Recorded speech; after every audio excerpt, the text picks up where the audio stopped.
Okay, so now we'll do the orientation of all the 20th chapters of class 11th NCERT on ancient India.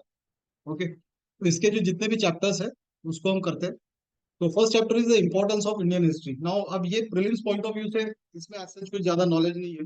Only thing is history का क्या importance होता है उसके बारे में ये तो ये आप वैसे भी कर सकते हो. लाइक हमको उसके पास अपने पास के बारे में पता लगता है and we can solve some present problems based on past knowledge. Okay, so जैसे कास्ट सिस्टम का इवोल्यूशन क्या था, what was the status of women, how politics grew in India, how religions grew in India, how various philosophies grew. Okay, तो इसके knowledge का हम present में use कर सकते हैं. सो इट इज उसमें ज्यादा ये नहीं है. तो अब इसका जो नेक्स्ट चैप्टर है modern historians of ancient India, ना this is a important chapter. वो इस सेंस से इम्पोर्टेंट है कि इंडिया में हिस्ट्री राइटिंग जो है वो सिस्टमैटिक वे में सिर्फ ब्रिटिश के आने के बाद से शुरू हुई.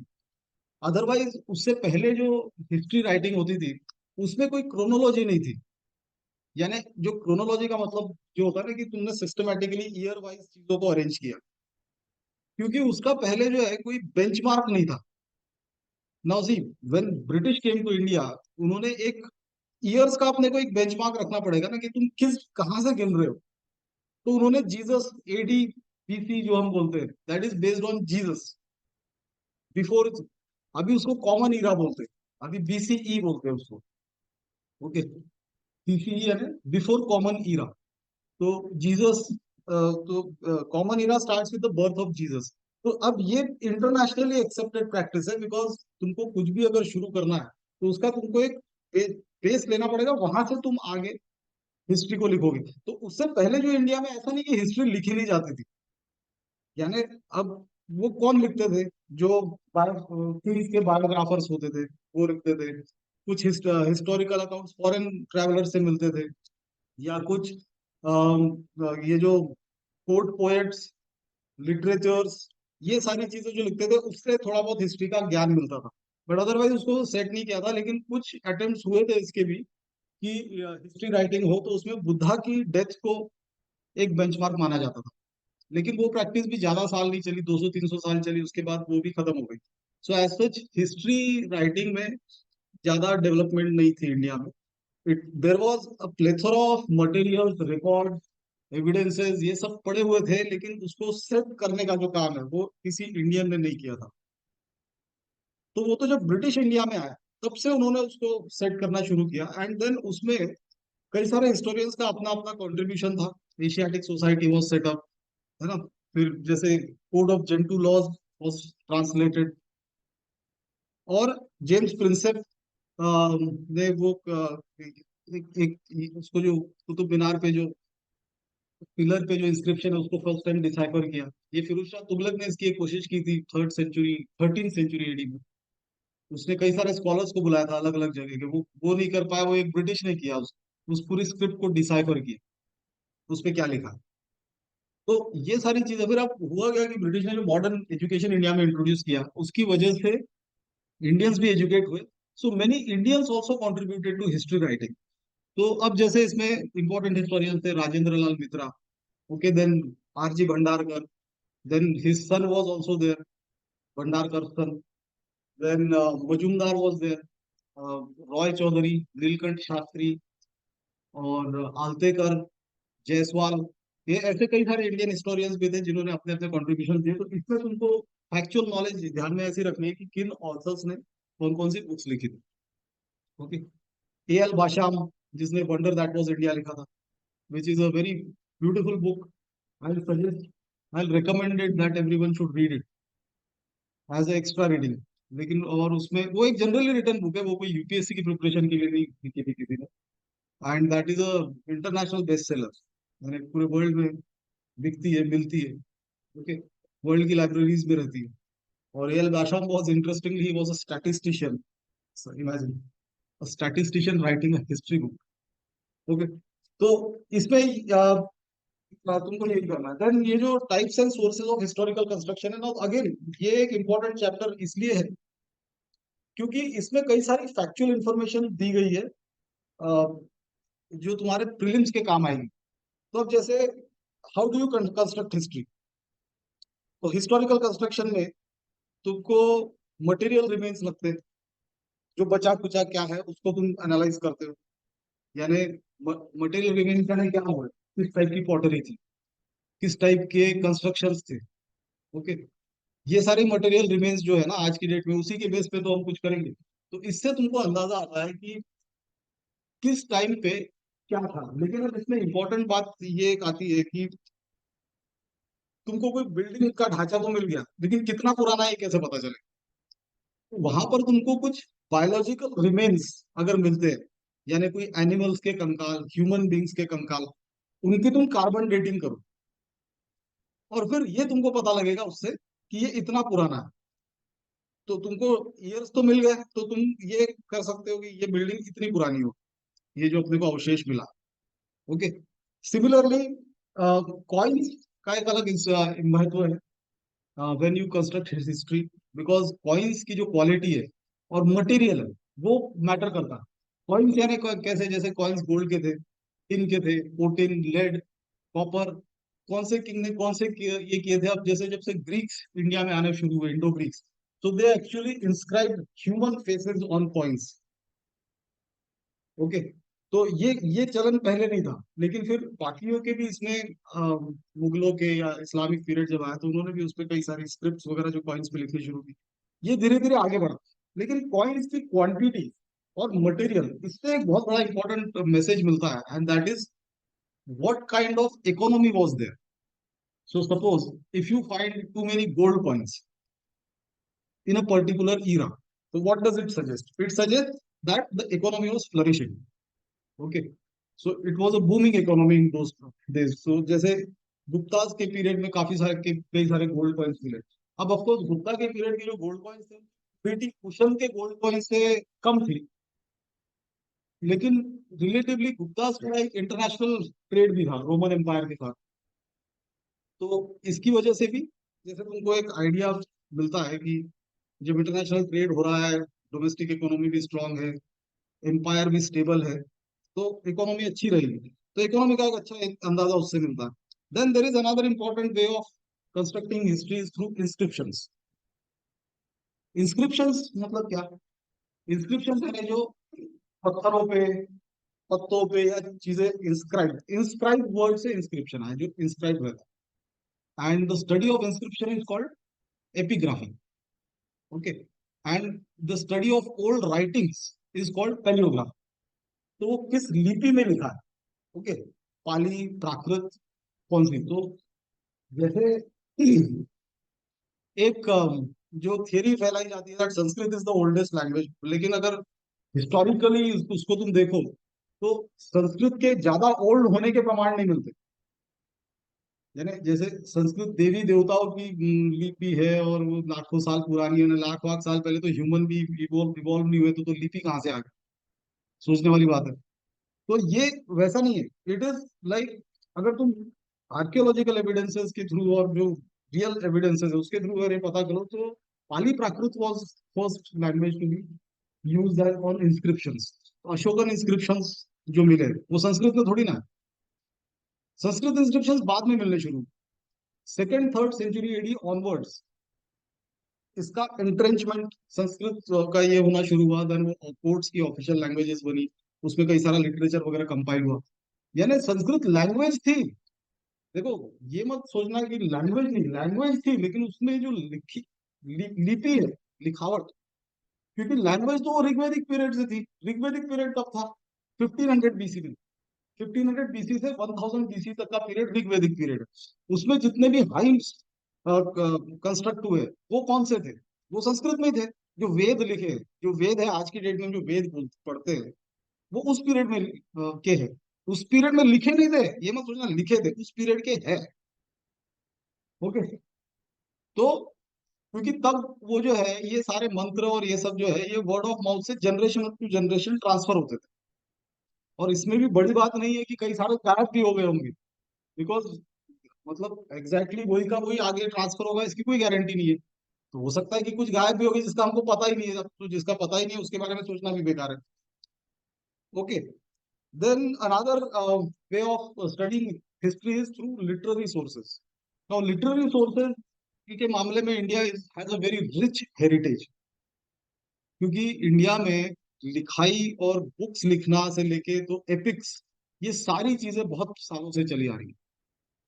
ओके, तो इसमें जैसे दो टाइप के क्लासेस होते हैं लिटरेचर के इंडिया में, उसके बारे में हम अभी बात नहीं करेंगे, we are just making an introduction. तो उसमें जैसे वेदों से शुरू होता है, ऋग्वेद। ओके, देन आगे चल के उपनिषद, उसमें फिर बुद्धिस्ट लिटरेचर है ढेर सारा। ऑलराइट, एपिक्स है, रामायण महाभारत। ऑलराइट, पुराणास। ओके, फिर ऋग्वेद भी अलग अलग टाइप के हैं। जो वैदिक पीरियड था वो कौन कौन से थे? सामवेद, यजुर्वेद, अथर्ववेद और ऋग्वेद इटसेल्फ। चार टाइप के वेद होते हैं। ओके, उपनिषद भी होते हैं कई टाइप के। तो ये सारी जो चीज, उपनिषद को वेदांत भी बोलते हैं। Vedanta and Upanishad is one and the same thing, don't get confused in that. Vedanta मतलब वेदों का अंत। व्हाई अंत? Because it has been purified. Upanishad are nothing but purified form of Vedas. यानी वेदों में जो कुछ इरेशनल और ये सब चीजें लिखी थी वो उसमें से हटा के तुमने जैसे चाय छान ली तो प्योर चाय जो आ गई अभी कप में, उसकी पत्ती रह गई छाननी में। ओके, तो वो उपनिषद है। तो ये जो इसमें इसको वेदोगांत इसलिए बोलते हैं क्योंकि यहाँ पे वेद इसके बाद कंपाइल नहीं हुए। And Upanishad also coincide with the age of Buddha. Okay, अब उपनिषदों में बुद्धिस्ट इन्फ्लुएंस भी बहुत है। Okay, because this was also the time around 500 BC when Hinduism tried to resurrect itself. Okay, not resurrect itself, it was actually Hinduism की भी अपनी एक ये साथ में ब्राह्मणिकल चैलेंज जो बुद्धा और महावीर इन सब ने जो रखा था हेटेरोडॉक्स सेक्ट से, उसको ये करने के लिए कई सारे रिफॉर्म्स उसमें लाए गए। तो ये उसका पार्ट है। ओके, और उपनिषद जो है काफी रैशनल है, उसमें लॉजिक की बात की गई है। और इसी से एसोसिएटेड आगे के स्कूल्स भी है, जिसका एक अलग लास्ट में चैप्टर भी है, philosophies of India. There are 6 main schools. Okay, उसके बारे में भी हम बात करेंगे आगे। Then foreign accounts, this is another important source.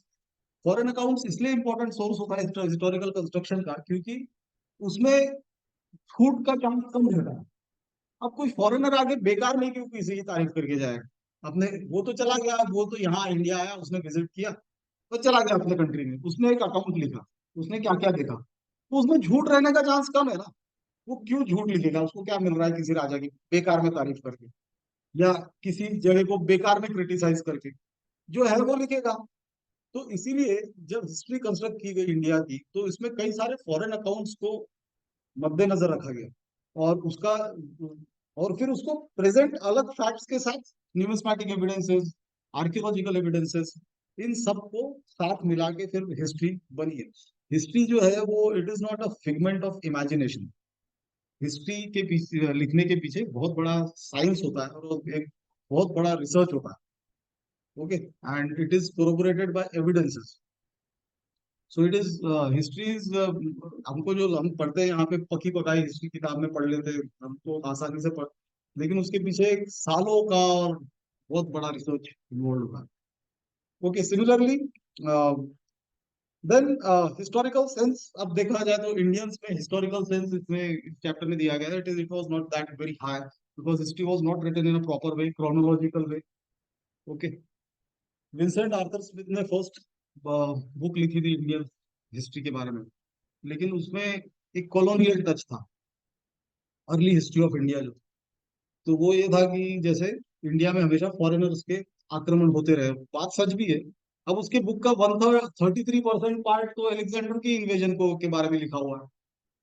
Okay, क्या तो वही एक पार्ट था, इतना इंपॉर्टेंट भी पार्ट नहीं था। वैसे भी अलेक्जेंडर इंडिया के अंदर कहाँ आया था, वो प्रेजेंट डे पाकिस्तान तक ही सीमित था, बाद में चला गया। ओके, ओके, तो this was about the next third chapter. Then other is the fourth chapter is about the geographical settings. तो इसमें जो अलग अलग तुम्हारे एरियाज है, वहां पे क्या मिला क्या नहीं मिला, उसके बारे में दिया गया। तो वो चैप्टर इतना इंपॉर्टेंट नहीं, उसमें जो इंपॉर्टेंट चीजें हैं वो हम देख लेंगे। देन कम्स द देन अब यहाँ से प्रॉपर चैप्टर नंबर 5 से हिस्ट्री प्रॉपरली शुरू होती है। So it starts with stone age. तो stone age you can date back to 50,000 BC। Okay, अब ह्यूमन एवोल्यूशन तो उससे भी कई साल पहले हो गया था। होमोसेपियंस का। लेकिन 50,000 BC ऑनवर्ड्स ह्यूमन बीइंग्स ने साथ में रहना, सोसाइटी भी नहीं बोलेंगे, ग्रुप्स में रहना वगैरह शुरू किया था। अब ये जो ग्रुपिंग्स है और ये सारी चीजें हैं, इसमें धीरे धीरे चीजें चेंज होनी शुरू हुई। पहले एकदम प्योर स्टोन एज था। ओके। अब stone age is itself is divided into 3 part. Okay, palaeolithic, mesolithic and neolithic. तो ये किस बेसिस पे कैटेगराइज होते हैं? It is based on the refinement of tools and implements. जितने जितने वो फाइन होते गए उस हिसाब से उन्होंने उसको ईरास को कैटेगराइज किया। अब ये भी इसमें ये है कि वो कोई शॉर्ट पीरियड में चेंजेस नहीं हुए, ये भी कई हजारों सालों में नया एज आया, स्टोन एज का जो नेक्स्ट ईरा है वो आया। देन कम्स द, मतलब इसके कुछ साइट्स स्टोन एज से, जैसे भीमबेटका केव्स, ये कुछ यूपीएससी के जैसे कुछ फेवरेट टॉपिक्स रहते हैं जिसमें से वो क्वेश्चंस पूछते हैं। तो भीमबेटका केव कहाँ पे है, वहां पे क्या क्या पेंटिंग्स रही है। इनफैक्ट भीमबेटका केव्स पे तो एक बार मेंस में भी क्वेश्चन आया था, आर्ट एंड कल्चर वाले सेक्शन, राइटिंग के लिए। और अ, तो ये कौन सी साइट पे क्या क्या था वो सब उसमें देखना है। इंडिया में कौन कौन सी साइट्स में था, वर्ल्ड का नहीं। स्टोनेज है ना, स्टोनेज तो पूरी दुनिया में ही था, हमको सिर्फ इंडिया का देखना। Then comes the chalcolithic farming cultures. Chalcolithic मतलब क्या? कैल्को, कैल्कोलिथिक मतलब, हाँ, कॉपर। तो कॉपर प्लस स्टोन, लिथ भी आ गया ना, कैल्को भी आ गया और लिथ भी आ गया। लिथ मीन स्टोन, तो लिथोस्फियर जैसे हम बोलते हैं। तो लिथ, तो कॉपर और ये तो first metal to be used by humanity was copper, not iron. कई लोगों को कंफ्यूजन होती है, it was copper. Okay, copper was the first metal to be used. और फिर बाद में आयरन हुआ, लेकिन आयरन अबंडेंस में था तो आयरन को ज्यादा यूज किया आगे चल। ओके, तो ये कैलकुलेटिव कल्चर्स की साइट्स कौन कौन सी थी इंडिया में? जोरवे, जोरवे कल्चर्स भी वो सिनोनिमस रहती है, तो वो हम उसको, इसमें हमको वो देखना। Then next chapter is about the Harappan culture, इसको ब्रॉन्ज एज सिविलाइजेशन भी बोलते हैं ना। ब्रॉन्ज, ब्रॉन्ज मतलब क्या होता है? Bronze is alloy of tin and copper. Okay, तो ये जो एक यूनिक सी चीज दुनिया में देखने को मिली कि कुछ स्पेशल जगहों पे, इसके ऊपर भी कई रिसर्च हुए हैं कि जैसे एक पर्टिकुलर लाइन ड्रॉ करते हैं अगर ग्लोब पे हम, तो उसी लाइन पे सारी सिविलाइजेशंस आई है। ओके, तो जैसे इधर मायन, साउथ अमेरिका में मायन और इनका civilisation, Egyptian civilisation, Mesopotamian civilisation, ठीक है, सुमेरियन वो थोड़ी इससे भी पहले थी। देन हड़प्पन और चाइनीज। तो ये सारी जो सिविलाइजेशंस है ये ऑलमोस्ट एक दूसरे के कंटेम्प्ररी थी। और इसके भी एविडेंसेस मिले हैं कि ये जो हड़प्पन सिविलाइजेशन थे, इनके ट्रेडिंग लिंक्स भी थे, जैसे इजिप्शियन सिविलाइजेशन, मेसोपोटामिया और इनके साथ। बिकॉज इधर के सील्स उधर और उधर के सील्स इधर, ये पाए गए, ये मिले, तो इसका मतलब कुछ ना कुछ एक्सचेंज तो होता होगा। और इनफैक्ट इनका डॉकयार्ड भी था, लोथल करके एक जगह गुजरात में, वहां पर उनका डॉकयार्ड भी मिला है, वहां पे राइस हस्क मिले, तो इससे पता लगता है कि हो सकता है राइस एक्सपोर्ट होता होगा उस जमाने में। ओके, तो अब हड़प्पन सिविलाइजेशन भी वैसे तो एक बाय चांस ही मिला था actually. Railway line was to be laid, तो जो इंजीनियर था उसको वहां पर कुछ दिखा, उसका कंस्ट्रक्ट डिगिंग वगैरह हो रही थी, तो उसने आर्कियोलॉजी डिपार्टमेंट को, ब्रिटिश ब्रिटिश इंजीनियर को इन्फॉर्म किया, तो वहां से टीम आई, फिर उन्होंने देखा और उसकी डिगिंग शुरू की। तो इनफैक्ट उनको रेलवे लाइन का कोर्स भी चेंज करना पड़ा। वहां पे फिर ह्यूज साइट से पूरा हिस्ट्री का एक नया आयाम मिलना शुरू, और ये 20वीं सेंचुरी में हुआ। यानी अभी तक जो ब्रिटिश हिस्टोरियंस के पास भी जो नॉलेज था वो ऋग्वेदिक पीरियड तक का था, उससे पहले का नहीं। लेकिन जब यहाँ के हमने कार्बन डेटिंग और ये सारा करना शुरू किया तो पता लगा ये तो और भी पुरानी है। Okay, and it was contemporary of Egyptian civilisation. Egyptian civilisation को ये करने के लिए कुछ डिगिंग नहीं करनी पड़ती, क्योंकि इतने बड़े बड़े पिरामिड सामने ही दिख जाते हैं। ओके, वो तो सिविलाइजेशन, मतलब वो तो है और वो दिख ही रहा है इसमें। इसके लिए हमको खोद के निकालना था हड़प्पा, फिर इसके कई सारी साइट्स मिली प्रेजेंट डे पाकिस्तान में, अपने इंडिया के पंजाब साइड में, फिर गुजरात, राजस्थान, ये पूरा जो पट्टा है इसमें कई सारी उनकी साइट्स मिली। तो अब इसमें यूपीएससी के हिसाब से इंपॉर्टेंट क्या है कि हर साइट की कुछ यूनिक चीजें मिलती है, वो तुमको ध्यान में रखनी। बस एक एक दो दो ही चीजें ध्यान में रखनी, पूरी भी नहीं। ओके, जैसे ग्रेट बाथ कहाँ पे था, मोहनजोदाड़ो में। इंक पॉट कहाँ मिला था, राइस हस्क कहाँ मिले थे, ऐसे कुछ कुछ यूनिक चीजें, डांसिंग गर्ल की स्टैचू, और न्यू टोरसो, यानी ये सारा कहाँ पे क्या मिला था, बैंगल्स कहाँ मिले थे, तो ये सारी चीजें तुमको इसमें ध्यान में रखनी है प्रीलिम्स पॉइंट ऑफ व्यू से। Then the next chapter is Advent of Aryans and the Age of Rig Veda. Now, this is a very uh, important chapter also, and it also marks a turning point in India's history. तो अब Harappan civilisation जो है वो खत्म क्यों हुई, उसके पीछे एक वन ऑफ द थियरीज है आर्यन इन्वेजन ऑफ इंडिया। लेकिन फिर ये चीजें क्रोनोलॉजिकली और बाकी एविडेंसेस से मैच नहीं करती, because for because what the evidences suggest is that Harappan civilisation ended by 1800 BC. Okay, and Aryans का एडवेंट इंडिया में 1500 बीसी में हुआ। तो ये 300 साल का गैप आ रहा है ना। तो इसीलिए ये थ्योरी बहुत स्ट्रांगली एक्सेप्ट नहीं होती कि आर्यंस ने हड़प्पन सिविलाइजेशन को खत्म किया, क्योंकि वो उसके काफी बाद आया। तो फिर वो खत्म कैसे हुई, तो उसके पीछे तो कुछ अलग अलग थियरीज है कि वहाँ की सॉइल एरिड हो गई, और वहाँ पे सैलिनिटी बढ़ गई, फ्लडिंग बहुत ज्यादा हुई। ओके, तो ये तो ऐसे करते करते वो वहां से लोग जाना शुरू हो गए इधर उधर, और वो सिविलाइजेशन खत्म हो गई। यार, हिस्ट्री को परफेक्ट वे में बताना भी तो इम्पॉसिबल होता है, स्पेशली बहुत पुरानी हिस्ट्री को। अब तुम जैसे इमीडिएट पास ब्रिटिश टाइम की हिस्ट्री को बहुत परफेक्ट वे में बता सकते हो, मुगल्स की भी बता सकते हो, लेकिन जितना पीछे जाते जाओगे तुम्हारे पास एविडेंसेस कम रहते हैं। तो this is all based on theories, but of course these theories no, are not figments of imagination, they are corroborated with evidences. Okay, तो उस चैप्टर में इतना ही ध्यान में रखना कि तुमको क्या क्या करना। हाँ, तो ये अब ये जो आर्यंस की एडवेंट हुई, तो ये पता कैसे चला कि आर्यंस नाम की कोई ट्राइब इंडिया में आई, क्योंकि पढ़ना लिखना तो उनको भी नहीं आता था। तो ये कहाँ से, तो ये पता लगता है लैंग्वेजेस, क्योंकि जो संस्कृत लैंग्वेज है जो आर्यंस यहाँ पे बोलते थे, यानी जो जब वो गंगा जमुना दो एरिया में सेटल हुई, तो उस समय जो वहां पे फिर ऋग्वेदिक पीरियड शुरू हुआ, यानी मंत्रों का एक, तो पाया गया कि ईरानियन और यूरोपियन लैंग्वेजेस में और संस्कृत में काफी सिमिलैरिटीज है। तो सिमिलैरिटीज तो एक ही केस में हो सकती है ना, जब वो एक ही टाइप के लोग बोल रहे हैं। ओके, तो इसी तरह से कई सारे जो, जैसे इनका एक अवेस्ता करके ईरानियन टेक्स्ट है, एंशियंट टेक्स्ट, उसमें कई सारे कॉमन वर्ड संस्कृत के साथ है।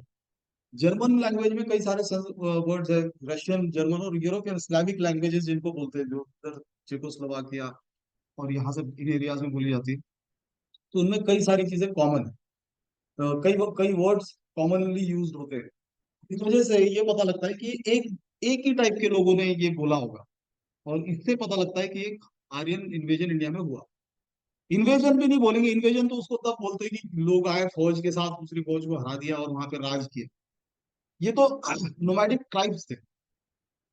Now, why were they in a position to entrench themselves in India compared to others?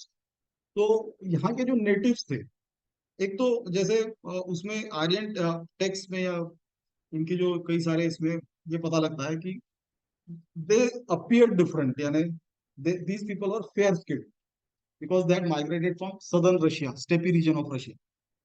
Okay, second advantage they had was they were horse mounted. Okay, तो अब simple सी बात है, अगर कोई लड़ाई हो रही है तो, या झगड़ा हो रहा है, कोई घोड़े पे बैठा है और कोई जमीन पे खड़ा है, एडवांटेज किसको है, जो घोड़े पे। तो अगर कुछ कॉन्फ्लिक्ट हुए भी होंगे तो these people must have prevailed. और फिर ये आगे, और उस समय कैसा था कि पॉपुलेशन ज्यादा नहीं होती थी, मोर्टेलिटी रेट्स बहुत होते थे, तो ऐसा पूरा ये खुला मैदान पड़ा था, जिसको जहां आगे रहना है रहो रहो। तो ये लोग ट्रेवल करते करते आए, और फाइनली इनको जो मोस्ट फर्टाइल ट्रैक्ट दिखा, वहां पे आके सेटल हो गए। क्योंकि और जगह ढूंढने की जरूरत क्या है भाई, जीने के लिए क्या चाहिए तुमको, एक हरियाली चाहिए, पानी का रेगुलर सप्लाई चाहिए, ठीक है, फर्टाइल लैंड चाहिए, और प्लस ये पेस्टोरल इकोनॉमी थी। पेस्टोरल यानी गाय पालना। तो गाय से एसोसिएटेड और दूध से एसोसिएटेड कई सारे वर्ड्स वेदों में है। ओके, तो ये जो ये थे, अब गाय चरेंगी कहाँ पे। अच्छा, तब एग्रीकल्चर नहीं होता था, सेटल्ड एग्रीकल्चर नहीं था तब, ये नोमैडिक ट्राइब्स ही थे। सेटल्ड एग्रीकल्चर बाद में आना शुरू। ओके, ये नोमैडिक ट्राइब्स ही थे, और ये पेस्टोरल इकोनॉमी थी। पेस्टोरल यानी बेसिक, पेस्टोरल इकोनॉमी मतलब पास्चर, पास्चर इज व्हाट, चरागाह जिसको बोलते हैं, जहाँ गाय भैंसे चारा खा चरती है।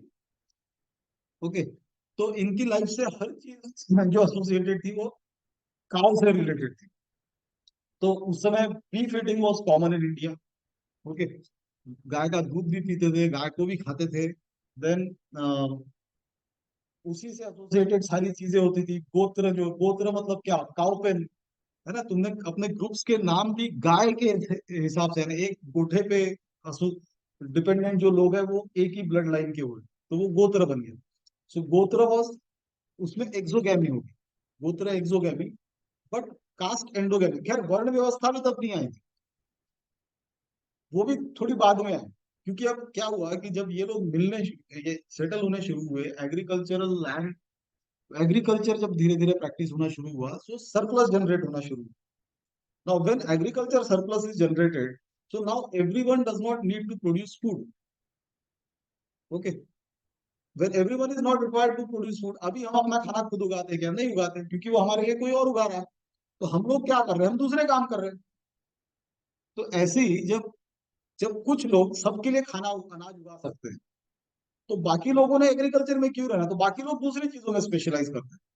ओके, तो जैसे कोई कारपेंटर बन गया, कोई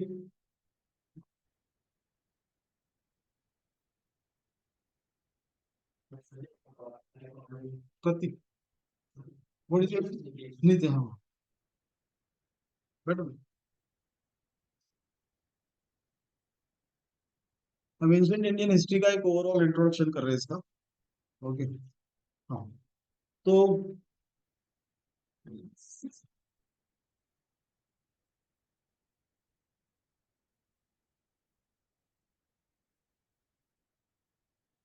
ड्यूरिंग वैदिक period, Rig Vedic period, agriculture slowly started getting settled by the end of Rig Vedic period.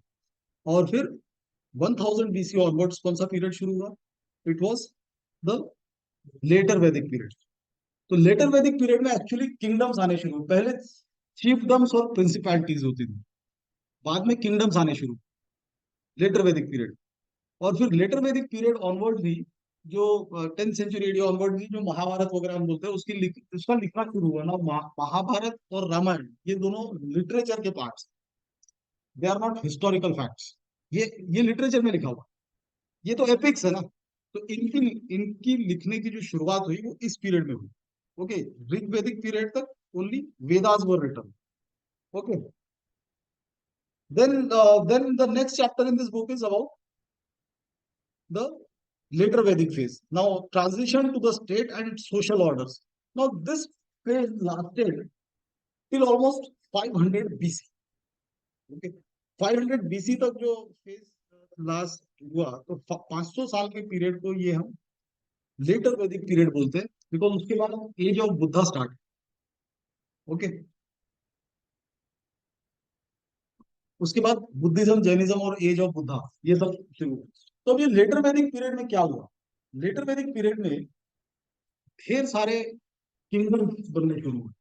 Now as I told you, agriculture was settled now. Okay, since agriculture was settled, तो अभी यहाँ पर ग्रुप्स बनने शुरू हुए। ग्रुप्स बनने के बाद एक दूसरे से झगड़े शुरू हुए। टेरिटोरियल कॉन्क्वेस्ट जो होती है, यानी अपना एरिया बड़ा करना। तो ये देखो, ह्यूमैनिटी जब से है तब से ग्रीड भी है। ओके, ग्रीड और ह्यूमैनिटी साथ साथ ही इवॉल्व हुए। तो जैसे ही यहाँ पे तुम्हारा ये हो गया, तो अब तुम कोई, सबके अपनी अपनी ये एरियाज है, तो उसमें खुश नहीं है, उसको एक्स्ट्रा चाहिए, तो झगड़े चालू। ऐसे करते करते क्या हुआ, principalities got converted into kingdoms. तो जो हु विल प्रिवेल, उसका बड़ा एरिया हो जाए, तो किंगडम्स बनने शुरू हुए। उसमें कई सारे फिर कुरुस, पंचालास और और भी कई सारे इनिशियल वे में वत्स, गंधार, ये जिनके नाम इनफैक्ट महाभारत में भी लिखे गए, वो आने शुरू हुए। There were various tribes that evolved. Okay, ये सब ट्राइब्स थे, इनको ट्राइब्स ही बोलते थे तब। और इसके साथ ही जो किंग, या ये जब से बनना शुरू हुआ, तब से एक बेसिक बुनियाद वर्ण व्यवस्था की भी शुरू हुई। तो इनिशियली जो वर्ण थे वो तीन ही थे, यानी कौन कौन से थे उसमें, ब्राह्मण, क्षत्रिय यानी जो राज करेगा, और बाकी सारे अलग एक ही ग्रुप में, जिनको तुम शूद्र बोल सकते हो। देखो, ब्राह्मण कौन होगा, होगा जो प्रीस्टली क्लास होगा। Okay, now see there were many priestly classes, there were, NCERT की किताब में लिखा है, देयर वर 16 प्रीस्टली ग्रुप्स। ब्राह्मण जो, जिसको हम प्रेजेंट डे ब्राह्मण बोलते हैं, वो वन ऑफ द 16 थे। बाकी 15 का कहाँ गायब हो गए पता नहीं, ये प्रीस्टली क्लास रह गया। लेकिन अभी भी कई सारे प्रीस्टली कास्ट या नाम भी होते हैं जो अभी भी है इंडिया में, जैसे जो एक गोस्वामी सरनेम रहता है ना, हरनाम गोस्वामी, जो गोस्वामी, ये जो है ये एक प्रीस्टली क्लास है, but they are not Brahmans. इनका ट्रेडिशनल काम पूजा पाठ का ही है। Okay, but they are not Brahmans. तो वैसे उसपे उसके कुछ ब्राह्मण्स रह गए होंगे। तो इनिशियली जो वर्ण व्यवस्था की शुरुआत हुई, तो इसके साथ क्या हुआ, ब्राह्मणिकल क्लास डेवलप हुआ और क्षत्रिय, ये दो। तो अब इसमें धीरे धीरे क्या होता गया, ब्राह्मणिकल डोमिनेंस सोसाइटी पे बढ़ना शुरू, वैदिक, लेटर वैदिक पीरियड, यानी to the extent that even the kings, जो रूलिंग क्लास था, वो उनको तक वो पसंद नहीं आ रहा था। ओके, बिकॉज उसका रिलीजन और इसके नाम पे जो हेवी इंटरफेरेंस पॉलिटिक्स में हो रहा था, that everything should be govern by this, that ऐसे होना चाहिए, राजा का कर्तव्य ये है, वो है, ये सब कौन बताएगा, ये सब जो स्क्रिप्चर्स लिखे जा रहे थे उसमें, वो जो ब्राह्मण ये रहेगा वो बताएगा। तो ऐसे करते करते क्या हुआ कि एक रिजेंटमेंट रूलिंग क्लास में भी आना शुरू हुआ। ओके, और this period lasted for around 500 years. अब ये जो, जब ये 500 ईयर्स का पीरियड खत्म हो रहा था, बाय 500 बीसी, तो तब नए टाइप के लिटरेचर्स भी, just to counter the Brahmanical hegemony on the society, even वेदों को भी तो रिवाइन किया करना शुरू हुआ, इसीलिए उपनिषद है, यानी इसीलिए उपनिषद का एक दूसरा नाम हम क्या बोलते हैं, वेदांत, यानी वेदों का अंत। ओके, और this also coincides with the next era, and that is the era of Jainism and Buddhism.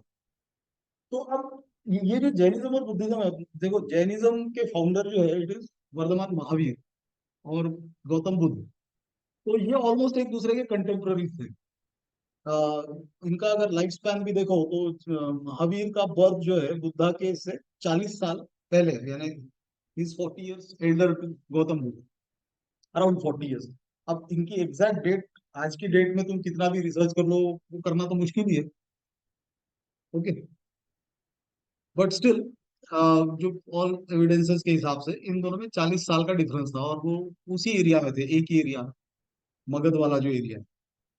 तो अब ये जो महावीर और गौतम बुद्ध है, ये थे कौन, यानी ये किस कम्युनिटी से थे, ये किस कम्युनिटी, ये रॉयल फैमिली से थे, देवर क्षत्रियस। ओके, ये दोनों प्रिंस, प्रिंस थे दोनों, है कि नहीं। तो अब ये दो ही नहीं थे ऐसे, इन लोगों ने जो अपने कल्ट शुरू किए थे, यानी इनकी जो फॉलोइंग शुरू हुई थी, तो ऐसा सिर्फ ये दो नहीं थे, ऐसे there were almost 64 heterodox sects. Heterodox sects बोलते हैं, यानी जिनको, जो इन सब रीति रिवाजों में नहीं मानेंगे, यानी ब्राह्मणिकल जो सैक्रिफिशियल रिचुअल्स है, या इनको नहीं मानेंगे। और ये तो ऐसे 64 ये थे, और इन सबके अपने अपने समय के लीडर्स थे। तो उनके बारे में ज्यादा हिस्ट्री में, इतिहास में पता नहीं है कि, और वो शायद हो सकता है इन्हीं में मर्ज हो गए हो।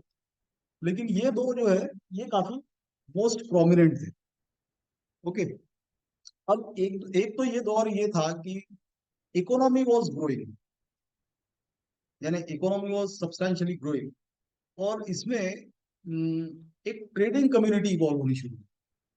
ओके, देखो कैसा रहता है, अभी भी आज की भी डेट में किसान सुना हुआ था, अनाज उगाता है, हम लोग कंज्यूम करते हैं, तो हम तक तो आता कहाँ से, वो कोई ट्रांसपोर्ट करता है, वो होलसेल में जाता है, रिटेल में जाता है, वहां से हम खरीदते हैं। बीच में कुछ दूसरे लोग इन्वॉल्व हो गए ना, प्रोड्यूसर और कंज्यूमर के बीच में दूसरे लोग इन्वॉल्व हो गए। So who are these people, these are people are traders.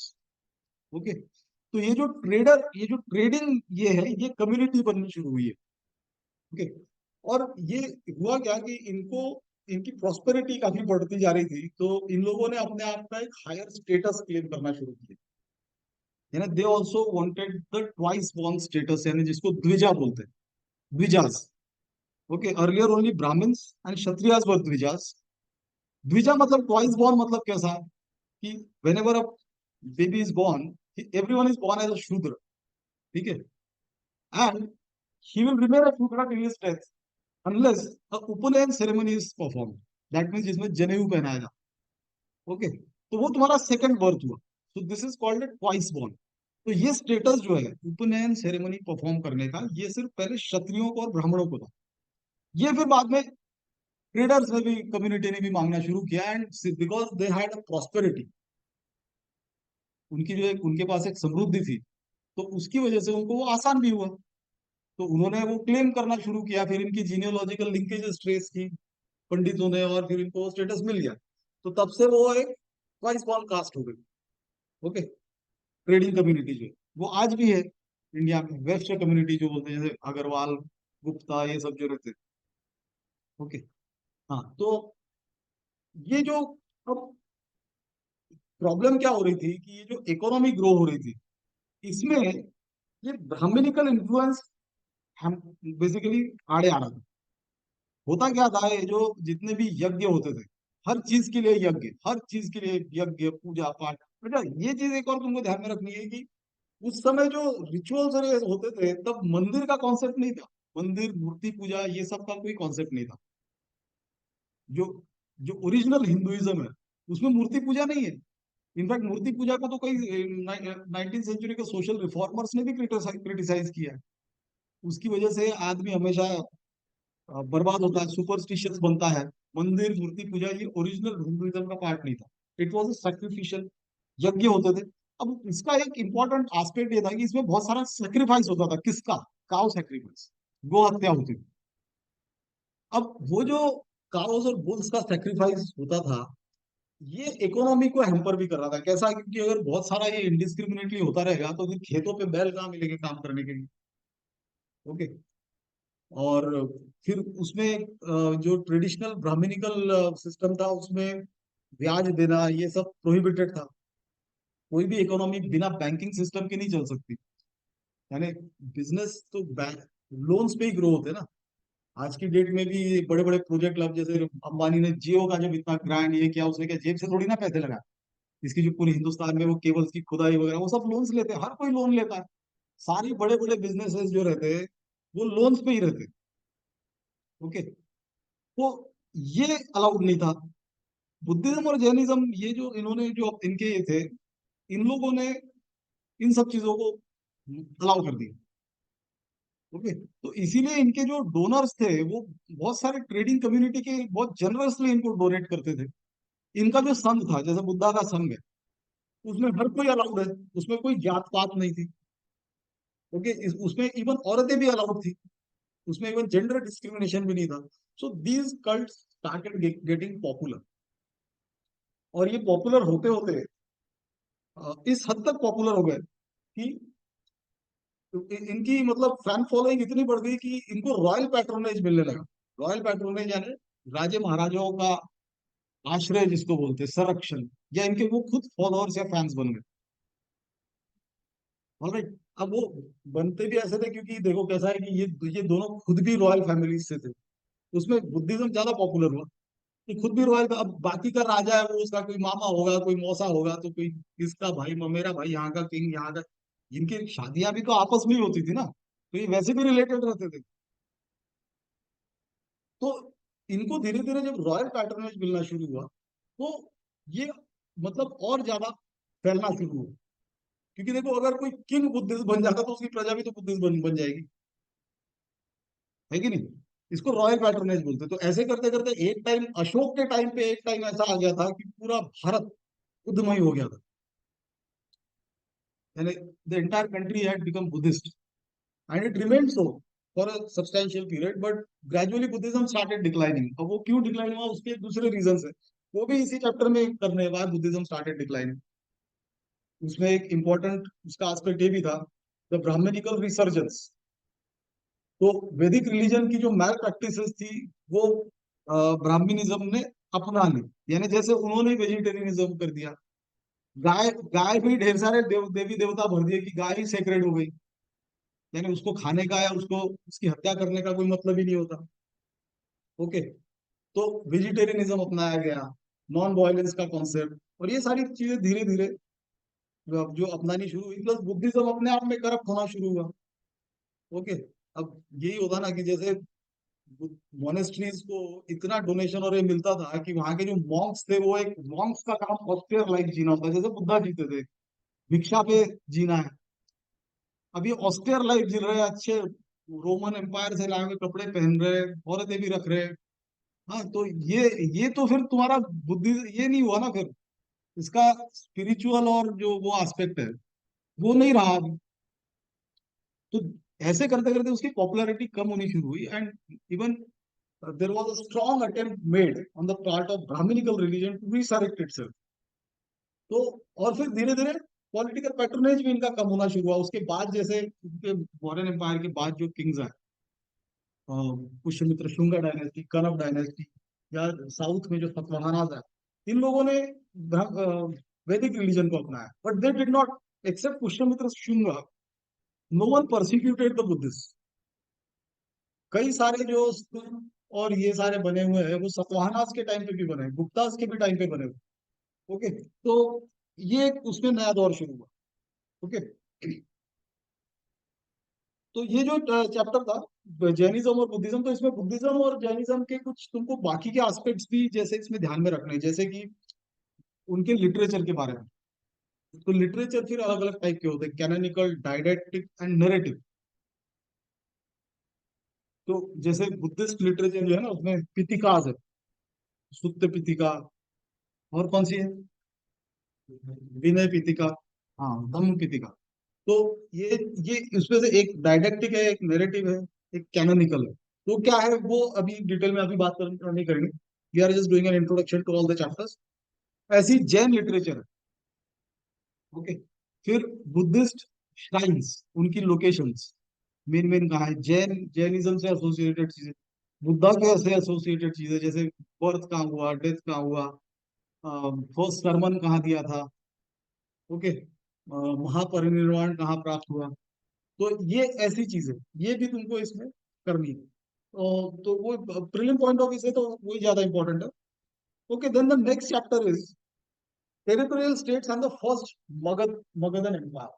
तो अब ये बुद्धा का ही टाइम था जब देर वर एक्चुअली महाजनपदा जो थे वो आने शुरू हुए। महाजनपदा यानी देर वर 16 states which were 16 major kingdoms had formed by that time.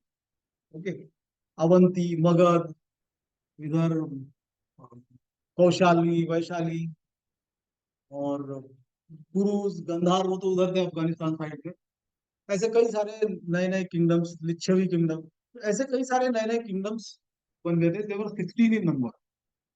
But eventually the Magadha, Magadha यानी जो वो area, present day Bihar area, और Patna, Patna is a very old capital, उसका पुराना नाम है पाटलिपुत्र। तो ये जो पाटलिपुत्र लेड फैक्शन था, this ultimately prevailed over everyone else. और धीरे धीरे करके ये सारे कॉन्फ्लिक्ट्स के थ्रू और इसके थ्रू मैरिज अलायंसेस और इनके इनके अलग अलग डायनेस्टीज आई, Haryanka dynasty, Shishunaga dynasty. Okay. Mauryas, Mauryas में सबसे प्रोमिनेंट अशोक है। ओके। तो ये सारे जो है, ये धीरे धीरे प्रिवेल, और फिर मगध एम्पायर ने सारे इसको अपने अंदर ले लिया। और अशोक के टाइम पे it was almost a pan Indian rule. Pan Indian rule का मतलब पूरे इंडिया पे, पूरे इंडिया पे ब्रिटिश से पहले सिर्फ तीन लोगों ने ही राज किया था, अशोक ने, समुद्रगुप्त और औरंगजेब। लेकिन ब्रिटिश ने जितने बड़े एरिया पे इंडिया में राज किया, ये पूरा सब कॉन्टिनेंट विच अफगानिस्तान से लेके तो इधर बर्मा तक, इतना बड़ा एम्पायर का इतना बड़ा एरिया किसी के रूल में नहीं था जितना बड़ा ब्रिटिश कंट्रोल में था। ओके। अशोक के भी टाइम पे इतना बड़ा नहीं था। अशोक के इंस्क्रिप्शंस अफगानिस्तान और उधर भी पाए जाते हैं, लेकिन उससे आगे नहीं। तो उसी से पता लगता है कि वो अफगानिस्तान के बॉर्डर तक, प्रेजेंट डे पाकिस्तान आ गया उसमें, वहां तक था, और इधर अपना आसाम वगैरह तक था, आसाम या नागालैंड वगैरह, नागालैंड भी तक भी नहीं होगा। तो इतना बड़ा था, और उधर नॉर्थ साउथ। तो ब्रिटिश ने सबसे बड़े एरिया पे रूल किया। ओके, तो मगध एम्पायर धीरे धीरे आगे सबसे बड़ा एम्पायर बना। फिर उससे एसोसिएटेड जो सारी डायनेस्टीज है उसके बारे में तुमको ये करना। नंदाज थे, उसके बाद नंदाज वो तो पावरफुल, नंदाज के टाइम पे ऑलमोस्ट सारा जो ये महाजनपदा थे वो आ गए, वो उसके कंट्रोल में आ गए। तो इसका जो नेक्स्ट चैप्टर है that is Iranian and Macedonian invasions. अब क्या हुआ कि इधर जो ईरान पर्शियन एम्पायर था वो, और मैसिडोनिया मतलब ग्रीस, जो एलेक्जेंडर के टाइम पे, तो यहाँ पर डैरियस और जेरसेस करके दो रूलर्स थे जिन लोगों ने इंडियन साइड पे इन्वेजन किया। तो अब इनका जो इन्वेजन था वो प्रेजेंट डे पाकिस्तान के आगे नहीं बढ़ा, और इन्होंने एक सेल्यूसिड एम्पायर था, काफी बड़ा एम्पायर जो present day Iran, Iraq, Pakistan ये सब एरिया में था। अब in the next 200 years this empire started disintegrating, the same way all empires disintegrate, all empires grow then shrink, disintegrate। ये जो वर्ल्ड की ज्योग्राफी है, अभी जो पॉलिटिकल मैप्स है, ये हमको प्रेजेंट टाइम फ्रेम में दिख रही है कि ये सब सेटल्ड है, ये ऐसा नहीं रहने वाला इन फ्यूचर में, ना ऐसा था ना ऐसा रहेगा। कंट्रीज जो है इनकी बाउंड्रीज चेंज होती रहती है। इनफैक्ट जो फ्यूचर सोसाइटीज जो लोग इमेजिन करते हैं, आज के जो स्कॉलर्स और फिलोसोफर्स है, वो ये है कि in future there would be boundaryless nations. Nation नाम का कॉन्सेप्ट खत्म हो जाएगा आज से 1000 साल बाद मे बी। ओके, तो ये सारी चेंज होती रहती है, और एम्पायर्स बनते और बिगड़ते रहते हैं। तो सेल्यूसिड एम्पायर था इतना बड़ा, लेकिन फिर उसके बाद उसको डिसइंटीग्रेट हुआ, तो उसके भी आगे से now this this is in European part, यानी जो मेसिडोनिया, ग्रीस, यहाँ का एक डायनेमिक रूलर था जिसने हमेशा इमेजिन किया था इंडिया पे रूल करना। यानी एक्चुअली क्या था कि ये सेल्यूसिड एम्पायर की वजह से इंडिया की जानकारी यूरोप तक पहुंच गई थी, क्योंकि ये यहाँ पे ट्रेडिंग भी होती थी ना, कि इंडिया एक प्रॉस्परस जगह है, यहाँ पर अच्छे किंगडम्स है, यहाँ ट्रेड हो सकता है, तो ट्रेड जो कैरी करते थे, अरब भी उसमें इन्वॉल्व थे, अरबियन अरब ट्रेडर्स एंड ये सब। तो यूरोप तक इंडिया की जानकारी पहुंच गई। तो now this information, because of this information, Alexander started salivating about India। Okay, मुंह में पानी आने लगा, तो फिर इन्होंने, और इधर ये एम्पायर बीच का वीक हो गया, तो उसको कॉन्कर करता करता एलेक्जेंडर भी इंडिया तक आ गया। ओके, लेकिन इंडिया में आने के बाद उसको एक चीज पता लगी कि पहली बात तो 10-12 हजार किलोमीटर की जर्नी करते करते उसके सोल्जर्स भी थक गए थे। और ये जो एरिया है मेसिडोनिया, ये मेडिटेरेनियन का जो एडजॉइनिंग एरिया है, वो अपने क्लाइमेट के लिए बहुत फेमस है। It has a very pleasant air condition type का क्लाइमेट रहता है वहाँ। अब अपने एयर कंडीशन क्लाइमेट से यहाँ पे एकदम से 45 डिग्री की धूप में आ गए, उसके सोल्जर्स हो गए बीमार, होम सिक। और सामने जब उन्होंने जो रेकी की होगी कि इंडिया को इन्वेड करना है, पाकिस्तान तक जब आ गए, तो रेकी बोलते ना उसको, कि तुम पहले इन्फॉर्मेशन, ऐसी थोड़ी ना, वॉर्स कब हमेशा स्ट्रेटेजिकली लड़े जाते हैं, ऐसी तलवार उठा के घोड़ों पे दौड़ना नहीं शुरू करते, प्लानिंग होती है उसकी। तो जो उसको इन्फॉर्मेशन मिली, उस समय यहाँ पे नंद वंश था। नंद वंश वही वंश है, नंदा डायनेस्टी, जिसको टॉपल करके कौन है, मौर्य, चंद्रगुप्त मौर्य आया, और चंद्रगुप्त मौर्य का बेटा अशोक। तो नंद वंश उस समय जब यहाँ पे रूल कर रहा था, तो उनको जो इन्फॉर्मेशन मिली थी कि इनके पास एक बहुत ही ह्यूज आर्मी, और ह्यूज आर्मी यानी इनके पास 3-4 लाख फुट सोल्जर्स है, 40,000 हाथी, नहीं 6,000 हाथी, और 40,000 कैवलरी, कैवलरी यानी हॉर्स माउंटेड सोल्जर्स। तो ये इन्फॉर्मेशन सुन के, क्लाइमेट का सुन के, और क्लाइमेट देख के, और मलेरिया हो रहा था सबको, मच्छर काट रहे होंगे, और फिर होम सिक हो गए थे सब सोल्जर्स, तो उन्होंने हाथ खड़े कर दिए कि हम हमको इन्वेट नहीं करना, हम वापिस जा रहे हैं। तो उस समय एलेक्जेंडर ने एक मोटिवेशनल स्पीच दिया था अपने सोल्जर्स को। Now that speech is available on internet, you can read it. It is considered one of the top best top 50 speeches in the world. तो वो एक मोटिवेशनल ये करने का, लेकिन वो तैयार ही नहीं थे, तो Alexander then dropped his plan to invade further, and he return. फिर वो अपने रिटर्न जर्नी में फाइनली इजिप्ट में he died of over consumption, या पता नहीं कैसे। ओके, जो प्रेजेंट डे कायरो है उसका पुराना नाम एलेक्जेंड्रिया ही था, जहाँ पे उसकी डेथ हुई। Okay, and he died at a very early age. लेकिन जब उसने यहाँ पे आया था तो उसने अपने कुछ जनरल्स के हाथ में इधर का साम्राज्य सौंप के रखा। ओके। और इसके साथ फिर नंद और इनके रिलेशंस भी शुरू हुए। सेल्यूकस निकेटर यहाँ पे था। और चंद्रगुप्त मौर्य जब आया चाणक्य के साथ, कौटिल्य जो था चाणक्य के साथ जब उसका ये टॉपल किया, तो मेगास्थीन्स करके सेल्यूकस निकेटर ने अपना एक फिलोसोफर इनके कोर्ट में भेजा था, जिसने एक इंपॉर्टेंट किताब लिखी, Indica, Megasthenes Indica. And that Indica book is a very important source of historical construction. Okay, क्योंकि अगेन उसका सिंपल रीजन ये है कि वो किसी फॉरेनर ने लिखी। कोई भी फॉरेनर किसी जगह के बारे में लिखेगा तो उसमें ऑथेंटिसिटी होने के चांसेस ज्यादा है। क्योंकि यहीं का अगर अपने किंग के बारे में लिखेगा तो उसमें तो सारे तारीफों के पुल बांधे रहेंगे ना। ओके। उसमें और ऐसा है कि जितने भी बायोग्राफर्स है किसी भी किंग के, उन्होंने वो हमेशा अपने किंग की विक्ट्रीज के बारे में लिखते हैं। वो हारते भी थे, वो कभी नहीं लिखते। अब लड़ाइयां तो हारते भी है ना कई किंग्स, तो वो नहीं लिखते। वो सिर्फ विक्ट्रीज दिखाते हैं, और फिर ये वो फिर उसमें उसके ढेर सारे पर्सनालिटी ट्रेट्स उसमें डाल देते हैं कि ये पोएट भी था, फिलोसोफर भी था। हाँ, वो था कि नहीं था किसी को नहीं पता। तो ऐसा होता है जब फॉरेन अकाउंट कोई देता है तो वो जो है वो ऑथेंटिक लिखने का ये। तो उसने एक इंडियन सोसाइटी के बारे में भी लिखा, इंडियन पॉलिटिक्स। उसने इनफैक्ट इंडियन सोसाइटी को 7 कैटेगरीज में बांटा था, जबकि वर्ण 4 थे। उसने जो अपना कैटेगराइजेशन किया था, तो वो एक important source of historical construction भी था। ठीक है। तो फिर ये जो ईरानियन और मैसेडोनियन इन्वेजन का चैप्टर है, फिर इसके बाद state and varna society in the age of Buddha. तो इसमें वही है कि उस समय फिर कैसा अरेंजमेंट था, एडमिनिस्ट्रेटिव सिस्टम कैसा था, टैक्सेशन सिस्टम कैसा था। तो इसमें एक इलेबोरेट टैक्सेशन, जैसे बुद्धा और इसके टाइम पे एग्रीकल्चर तो डेवलप हो ही गया था, तो उसके साथ ही उसका टैक्सेशन सिस्टम भी काफी इलेबोरेट और वेल एंट्रेंस्ड था। और उसके उनके फिर अलग अलग पदाधिकारी थे। पदाधिकारी है ना, उनके नाम है, तो तुमको वो भी प्रिलिम पॉइंट ऑफ व्यू थोड़ा सा ध्यान में रखना है कि जैसे पर्टिकुलर रेवेन्यू ऑफिशियल को क्या बोलते थे, है ना, ट्रेजरी ऑफिशियल को क्या नाम था। तो ये तुमको मेडिवल पीरियड का भी ध्यान में रखना है और एशियंट का भी ध्यान में रखना है। और अमात्य राक्षस कौन था, अमात्य अमात्याज होते थे, तो ये सब ये कौन थे। ओके, तो ये इसमें ये है। फिर then next chapter is the age of Mauryas. तो मौर्यास जो था, मौर्य वंश की स्थापना किसने की थी। देखो उसका कैसा था, हर्यक डायनेस्टी, शिशुनागास, नंदास, देन मौर्यास। मौर्यास जो था इट वाज चंद्रगुप्त मौर्य। तो Chandragupta Maurya was not from a royal origin, ठीक है नहीं। चंद्रगुप्त गुप्त मौर्य जो ओरिजिनल ओरिजिन ये था, ही वाज अ शूद्र। एक मौर्य करके उस समय ट्राइब रहता होगा, तो वहां पे चाणक्य जो महापद्मनंदा के कोर्ट में चाणक्य ये था, कौटिल्य उसका नाम था, चाणक्य उसका नाम बाद में आया।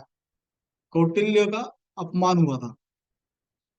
उसने तभी सोचा था कि इसका मैं तख्ता पलट के रहूंगा। और फिर उसने एक डायनामिक लड़के को देखा, चंद्रगुप्त मौर्य को, उसको उसने ग्रूम किया सब चीजों में, सभी टाइप के इसमें। And then he motivated him to topple the government, and finally the government was toppled, and Chandragupta Maurya became the king. तो चंद्रगुप्त मौर्य के टाइम पे ये एम्पायर और एक्सपैंड हुआ। वो डायनामिक था, रियल में डायनामिक था। And later on he in fact during his retirement period he had embraced Jainism. Okay, and वो जैन मॉन्क्स के साथ तो इधर भी आ गया था वापस साउथ में, श्रवण बेलगोला में, जहाँ पे भद्रबाहु की बहुत बड़ी मूर्ति है ना, दिगंबर। और उस समय जैनिज्म भी स्प्लिट हो गया था 2 सेक्ट्स में, बुद्धिज्म और सॉरी दिगंबर एंड श्वेतांबर, ये 2 सेक्ट्स में स्प्लिट हो गया था। तो with one of the sects he had come to South India also during his retirement. And in the mean time उसका जो बेटा था बिंदुसार, वो किंग था। और बिंदुसार का बेटा अशोक।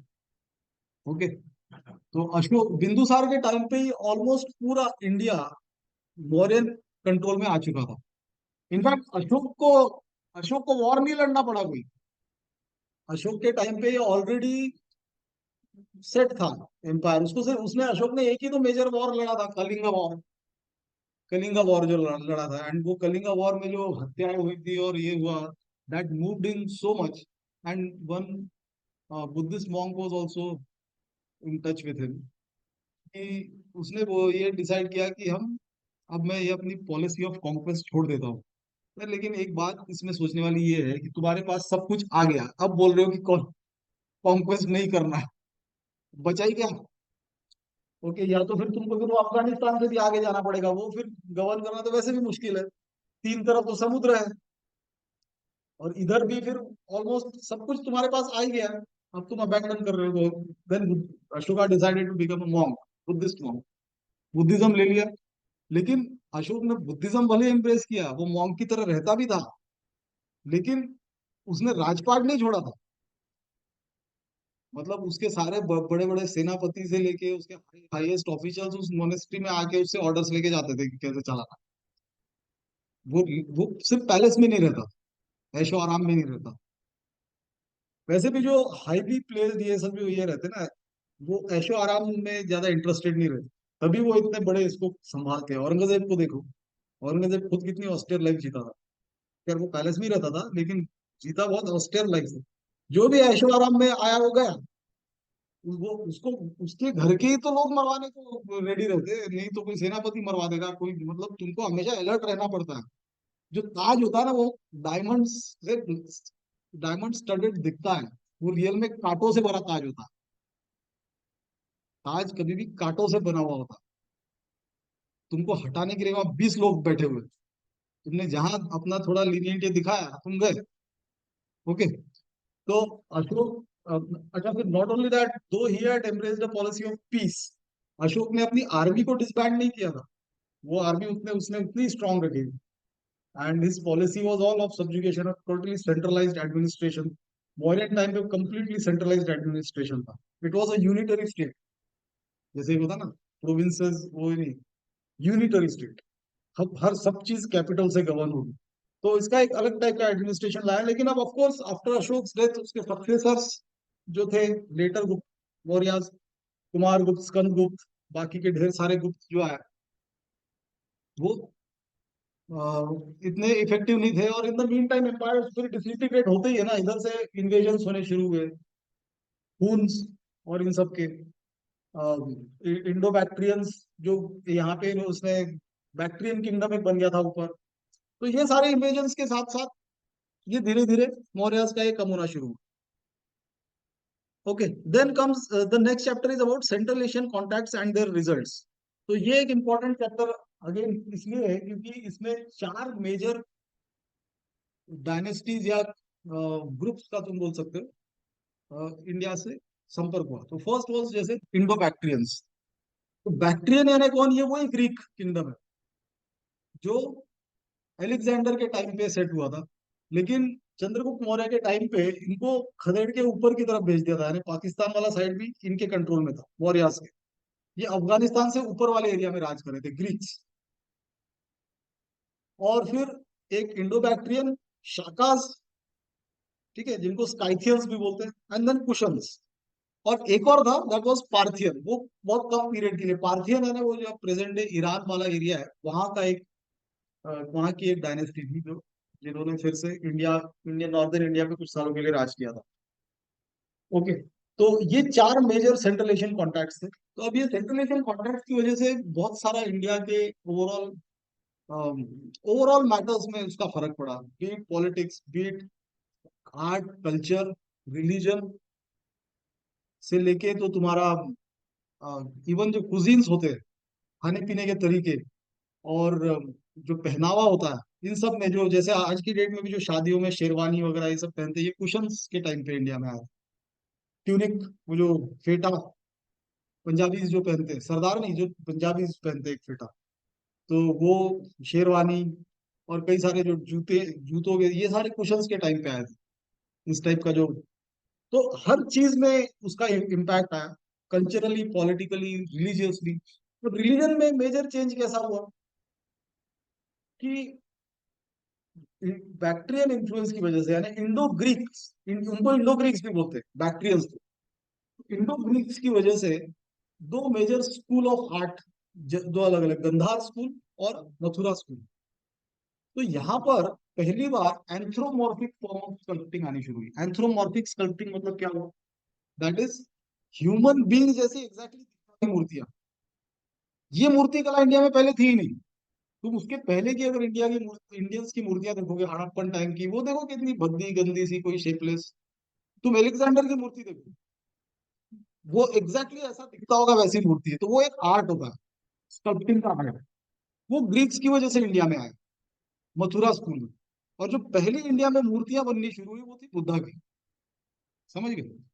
और बुद्धा की जब मूर्तियां बननी शुरू हुई, तो ये फर्स्ट सेंचुरी एडी तक का भी पीरियड आ गया। कुशन का जो एक मेजर किंग था कनिष्क, उसके टाइम पे उसने फोर्थ बुद्धिस्ट काउंसिल भी होल्ड की थी कश्मीर में। और तब even Buddhism was split into two. Okay, that is Hinayanism and Mahayanism. Okay, तो भी महायानिज्म में बुद्धा को उन्होंने भगवान का रूप मान लिया, यानी बुद्धा ने कभी भगवान की बात नहीं की। बुद्धिज्म और जैनिज्म ये दो ऐसे रिलीजन है जिसमें गॉड का कॉन्सेप्ट नहीं है।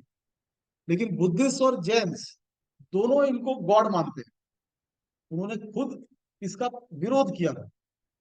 ओके, तो बुद्ध मंदिर में बुद्धा की मूर्ति रहती है। अब मूर्ति आ गई तो उसके लिए उसको रखने की भी कोई जगह होगी, तो जहाँ रखेंगे वो मंदिर बन गया। तो जब ये कल्चर इंडिया में शुरू हुआ, तो हिंदू जो यहाँ का रिलीजन था जिसमें ये सब नहीं था, इसमें ये जो ब्रह्मा विष्णु महेश, ये जो नाम, ये जो ट्रिनिटी बोलते हैं जिनको, है ना, ब्रह्मा विष्णु महेश, तो ये जो है ये तुम्हारे ख्यालों में बसते थे। ये तुम्हारे ख्यालों में थे, इमेजिनेशन में थे। तो ये जो इमेजिनेशन था, इसको मूर्ति के फॉर्म में उतारना शुरू शुरू हुआ। ब्रह्मा की मूर्ति बनी, विष्णु की, महेश की। फिर बाकी आगे जो गॉड्स एंड गॉडेसेस हैं उनके अलग अलग आगे, दुर्गा गणपति से लेके राम, जितने भी आए वो आगे बने। इनिशियली जो इनकी शिव की मूर्ति, तो ये जो मूर्तियां हैं, ये भी मूर्तियां किसी घर में गई, उस घर को मंदिर बोलेंगे। तो मूर्ति मंदिर पूजा ये सब हिंदुइज्म में बाद में आया, समझ गए। ओरिजिनल हिंदुइज्म का ये पार्ट नहीं। और जब से ये आया तब से हिंदुइज्म का कैरेक्टर भी चेंज होना शुरू हुआ, उसका फिलोसफिकल बेसिस कम होना शुरू हुआ। पूजा पाठ, आरती और रिचुअल्स, इस पे ज्यादा फोकस होना शुरू हुआ। आज की डेट में भी तुम जो इंडिया में हिंदूज है, कितने लोगों को गीता के बारे में मालूम, किसी को नहीं मालूम। सबको आरतियां मालूम। Okay, okay.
सो बुद्धिज्म और इसका और इनका जो सेंट्रल एशियन कॉन्टेक्स्ट था इंडियन कल्चर पे, पॉलिटिकल और हर चीज पे बहुत बड़ा इफेक्ट आया है।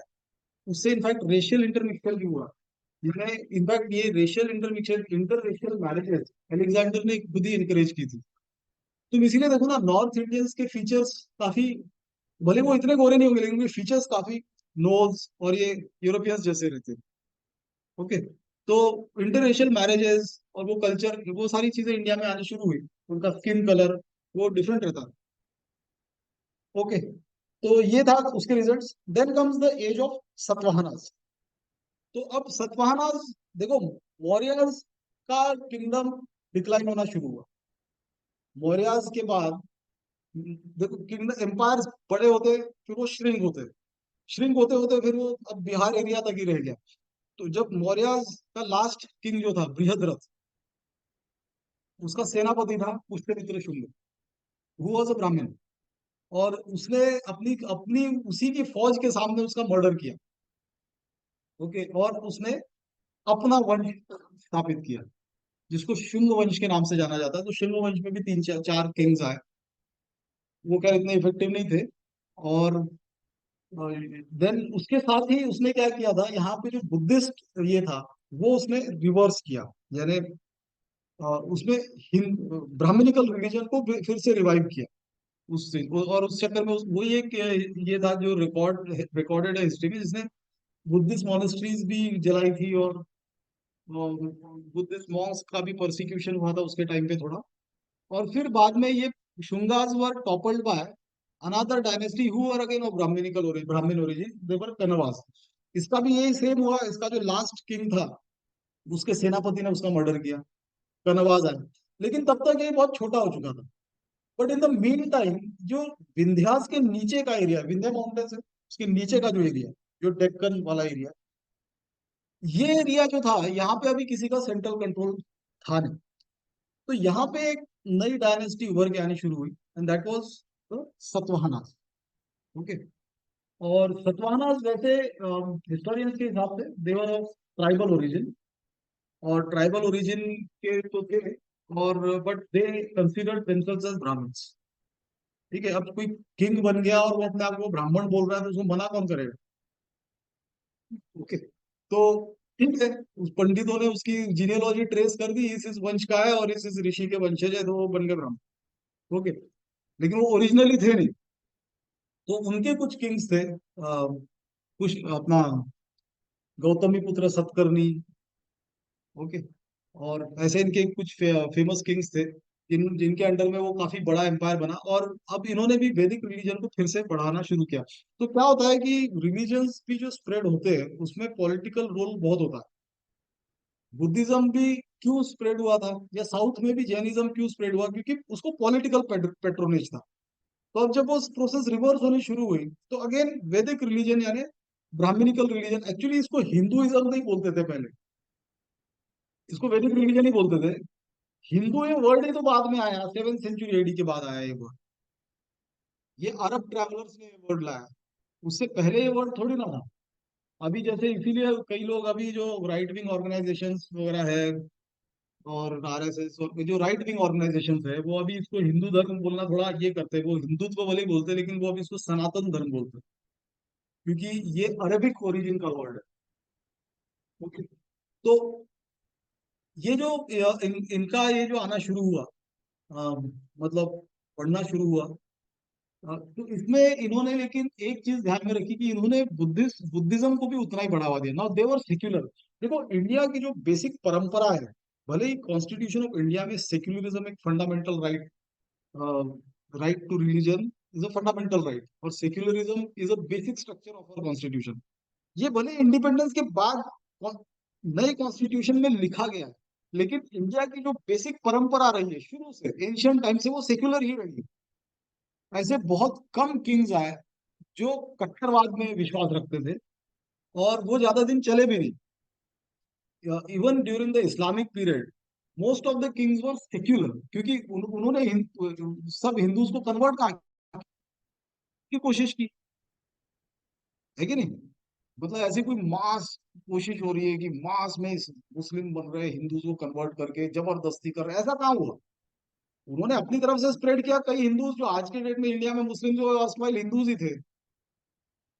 ओके। ओरिजिनल टर्किश ओरिजिन के वो मुस्लिम्स तो बहुत कम है ना। वो जो आज की डेट में इंडिया में मेजर मुस्लिम पॉपुलेशन है, वो कभी किसी न किसी जमाने के हिंदू ही है, कुछ कन्वर्ट हुए। लेकिन पूरा अभी भी 80% पॉपुलेशन फिर इंडिया में क्या है, हिंदू है यानी ऑलमोस्ट 80%। तो ये जो पार्ट होता है ना इंडिया में, सेक्युलरिज्म ही एक बेसिक परंपरा रही है शुरू से। तो अब जैसे औरंगजेब कट्टर था, उससे पहले एक और थे, दो और इस्लामिक ये थे जो थोड़े कट्टर थे, बाकी सब सेक्युलर थे। अकबर तो नो ने अपने सेक्युलर के लिए, अकबर ने तो दीने इलाही बनाने की सोची थी। तो ये जो परंपरा है, तो ये लोगों ने भी बुद्धिज्म जैनिज्म को पूरा बढ़ावा दिया, जनरसली उनको भी उतना ही ग्रांट देते थे, उतना ही आदर करते थे। इनफैक्ट सतवाहनास के टाइम पे साउथ इंडिया में जितने भी बुद्धिस्ट श्राइन्स है, अमरावती, नागार्जुन कोंडा और भी जो है, वो सतवाहनास के टाइम पे बने, हुआ not believers of Buddhism. Nalanda university जो है वो बुद्धिस्ट यूनिवर्सिटी थी ना, बुद्धिस्ट स्कॉलरशिप, वो किसके टाइम पे बनी थी? गुप्ताज के टाइम पे। गुप्ताज बुद्धिस्ट नहीं थे, वो वैदिक रिलीजन को मानते थे। तो इंडिया में सेक्युलरिज्म ही एक बेसिक परंपरा रही है। Okay, then comes the dawn of history in the deep south. This is the next chapter. तो ये जो चैप्टर है, इसमें इतिहास जो साउथ इंडिया में पनप रहा था, ये उसके बारे में। ओके, एक मिनट। तो अभी हम एक काम करते हैं, आज हम फिलहाल यहीं पे स्टॉप करते हैं। मुझे वो बेटी को डॉक्टर में के पास लेके जाना है जरा। ठीक है, कल हम इसके बाकी के खत्म कर देंगे, और and will start with ancient India also. इसमें हम पांच पांच चैप्टर्स पर डे करके इसको खत्म कर देंगे। Then will start with medieval India, और फिर मॉडर्न इंडिया, फ्रीडम स्ट्रगल तक, एंड देन तुम्हारा आर्ट एंड कल्चर पार्ट भी वो अभिजीत सर लेंगे। एक और सर है वो आने वाले हैं, सहाय करके। तो इस वे में हम इसको हिस्ट्री को पूरा कंडक्ट करेंगे। फिलहाल हम इसको आज यहाँ स्टॉप करते हैं। Okay, will continue from tomorrow.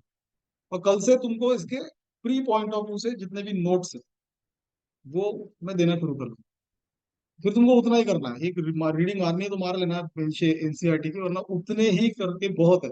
उतने में ही तुम्हारा बन जाएंगे, आधे क्वेश्चन तो बन ही जाएंगे। ओके,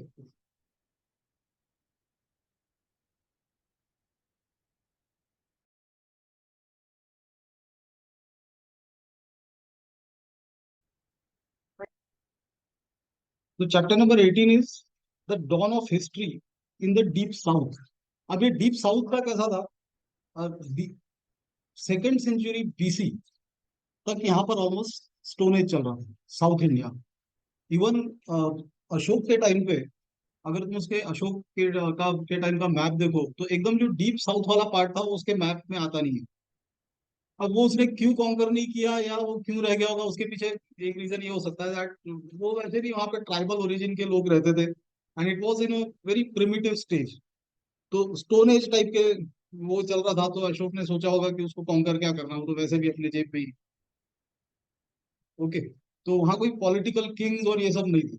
लेकिन वहां पर जो जब ये शुरू हुआ तो क्या हुआ, पहले वहां लोग हिल्स, और वहां पे there are too many hills in those areas. Kerala, जो पेनिनसुलर इंडिया है उसके कोस्टल एरियाज में कई सारे माउंटेन रेंजेस है। तो सब वो हिल टॉप्स पे रहते थे, and now people started descending down. Okay, and they also started practicing a little bit of agriculture. अब यहाँ पर जो है ये ब्राह्मणिकल इन्फ्लुएंस नहीं आया था, यानी इन द सेंस वैदिक रिलीजन यहाँ पे नहीं पहुंचा डीप साउथ में। तो वो प्रिमिटिव स्टेज पे ही था। एंड फिर ग्रेजुअली जब ये लोग नीचे आए, उधर से प्रीस्टली क्लासेस धीरे धीरे साउथ में भी पेनिट्रेट होने शुरू हुए। And then the Hinduisation. अब हिंदुआइजेशन बोलना वर्ड ठीक नहीं है कि एंशियंट टाइम में इनफैक्ट ये वर्ड हिंदू, ये वर्ड यूज ही नहीं होता था। हिंदू ये वर्ड जो है ये ज्यादा चलन में आया ब्रिटिश रूल के टाइम से। अदरवाइज ब्रिटिश रूल से पहले जब हिंदूज को कोई पूछेगा कि तुम क्या हो, तो वो अपने आप को हिंदू नहीं बोलते थे, वो अपनी जात बता दो। मैं ब्राह्मण हूँ, मैं क्षत्रिय हूँ, मैं कुम्हार हूँ, मैं चमार हूँ, ये। क्योंकि अपने आप को हिंदू नहीं बता दो। ये कैटेगराइजेशन बेसिकली ब्रिटिश ने वो किया क्योंकि वो उनके लिए इजी था टू एडमिनिस्टर। ओके, तो ये वर्ड भले ही आ गया था, लेकिन एज सच उसका यूज नहीं होता।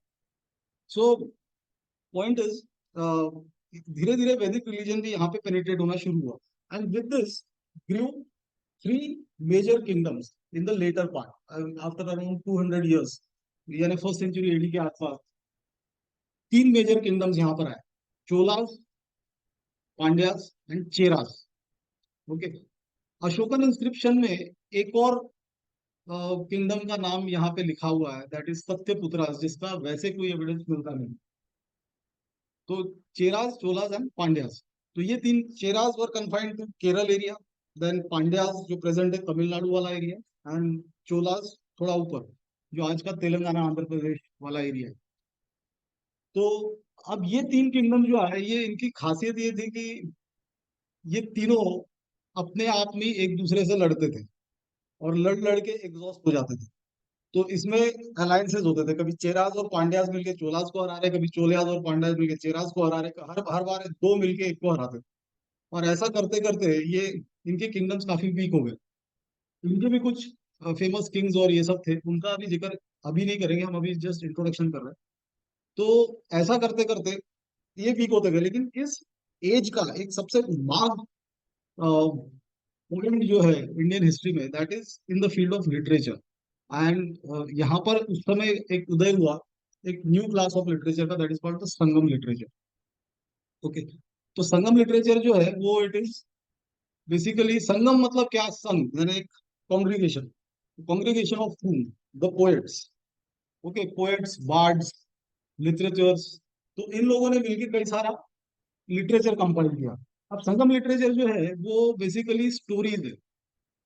सो it is not a very authentic source of historical construction, जिसकी हमने पिछले चैप्टर में बात की। जो इसका एक चैप्टर है ना, सेकंड चैप्टर, हिस्टोरिकल कंस्ट्रक्शन में लिटरेरी सोर्सेज को भी लिया जाता है। तो इसमें संगम लिटरेचर इसलिए ऑथेंटिक सोर्स नहीं है क्योंकि उसमें पहली बात तो कोई क्रोनोलॉजी मेंशन नहीं है, और दूसरा it is full of heroics, यानी हर पोएट अपने अपने किंग की खूब गुणगान बखान लिख के रखे उसमें।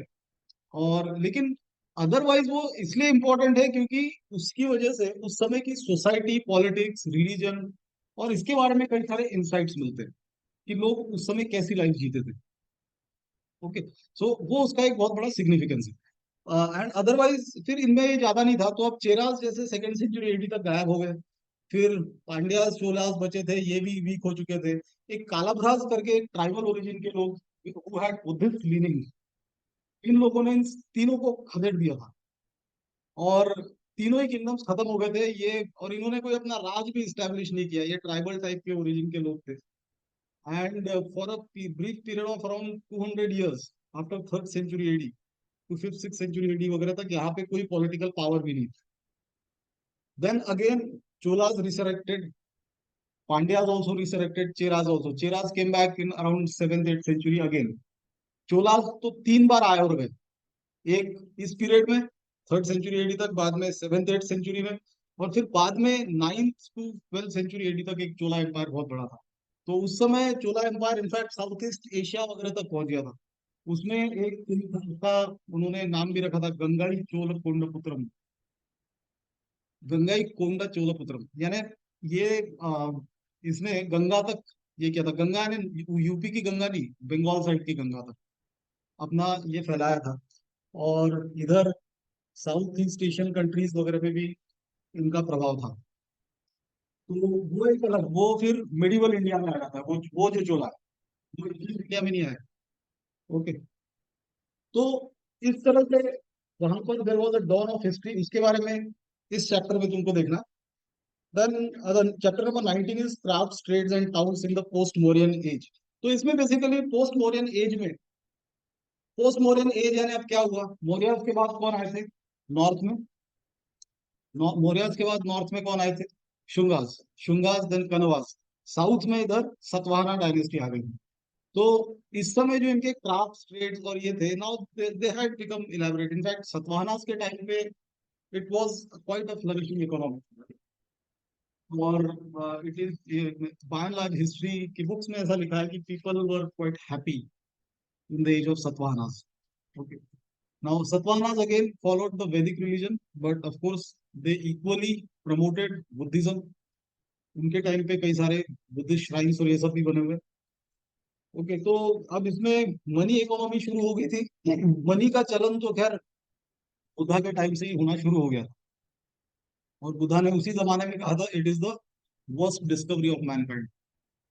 ओके, बिकॉज आज की डेट में भी तुम देखोगे सारे प्रॉब्लम्स काय को लेके, चाहे वो भाई भाई में हो या दो कंट्रीज के बीच में हो या इंटरनेशनल रिलेशन, सबके पीछे पैसा है। Okay, so Buddha had said this 2500 years ago that it is the first discovery of man. All right, but nevertheless, ये जो इसमें फॉरेन ट्रेड भी था, फॉरेन ट्रेड होना शुरू हो चेरास के टाइम पे ही। रोमन एम्पायर, जब इजिप्ट रोमन एम्पायर का पार्ट बना, तो इनको एक्चुअली मॉनसून्स के बारे में पता लगा, और ट्रेड विंड्स, विंड्स कैसे ब्लो होती है। Earlier ships used to sail, है ना, सेल वर्ड अब भी यूज होता है, लेकिन अभी सेल यूज नहीं होते। सेल यानी वो जो कपड़ा जो बंधा रहता है ना शिप्स पे, basically they harness the wind power to move their ships. और वो सेल्स को मूव करने का भी एक साइंस होता है, उसका एक तरीका होता है, नहीं तो शिप कहीं से कहीं पहुंच जाएगा। उसके पीछे वो करने वाले स्पेशलिस्ट लोग हुआ करते थे। तभी तो वो राइट डायरेक्शन में जाके उनको कैसे घुमा के तुमको जहां से पहुंचना है वहां पहुंचोगे, नहीं तो कहीं भी पहुंच जाओगे। समुद्र में तो वैसे भी पता नहीं लगता, कोई रेफरेंस भी नहीं रहता तुम जा कहाँ रहे हो। ओके, सो उनको जब ये विंड्स और इसके बारे में पता लगा, तो they discovered the route towards India.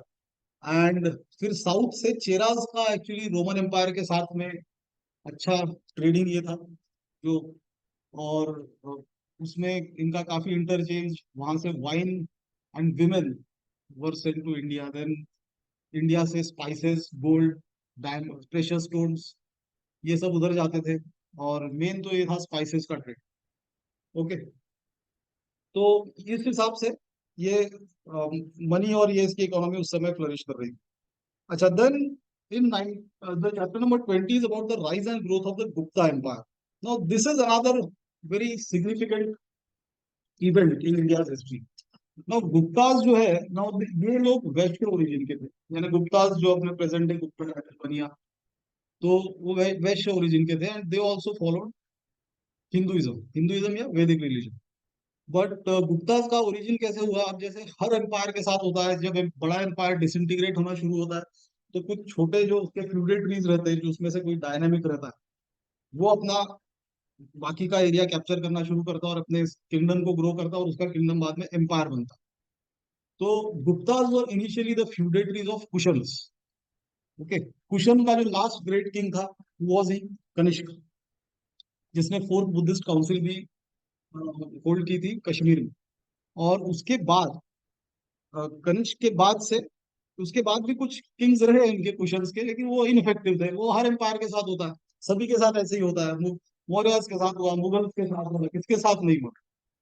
सब बड़े एम्पायर बढ़ते, फिर घटने शुरू होते और फाइनली गायब हो जाते।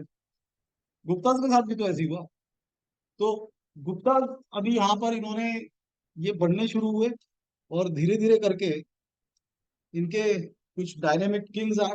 नाउ इनका जो फर्स्ट ये था that was again Chandragupta. Now you should not confuse this Chandragupta with Chandragupta Maurya, ये चंद्रगुप्त वन था, ठीक है। और Chandragupta one was succeeded by Samudragupta. Samudragupta is also known in history as a multi faceted personality.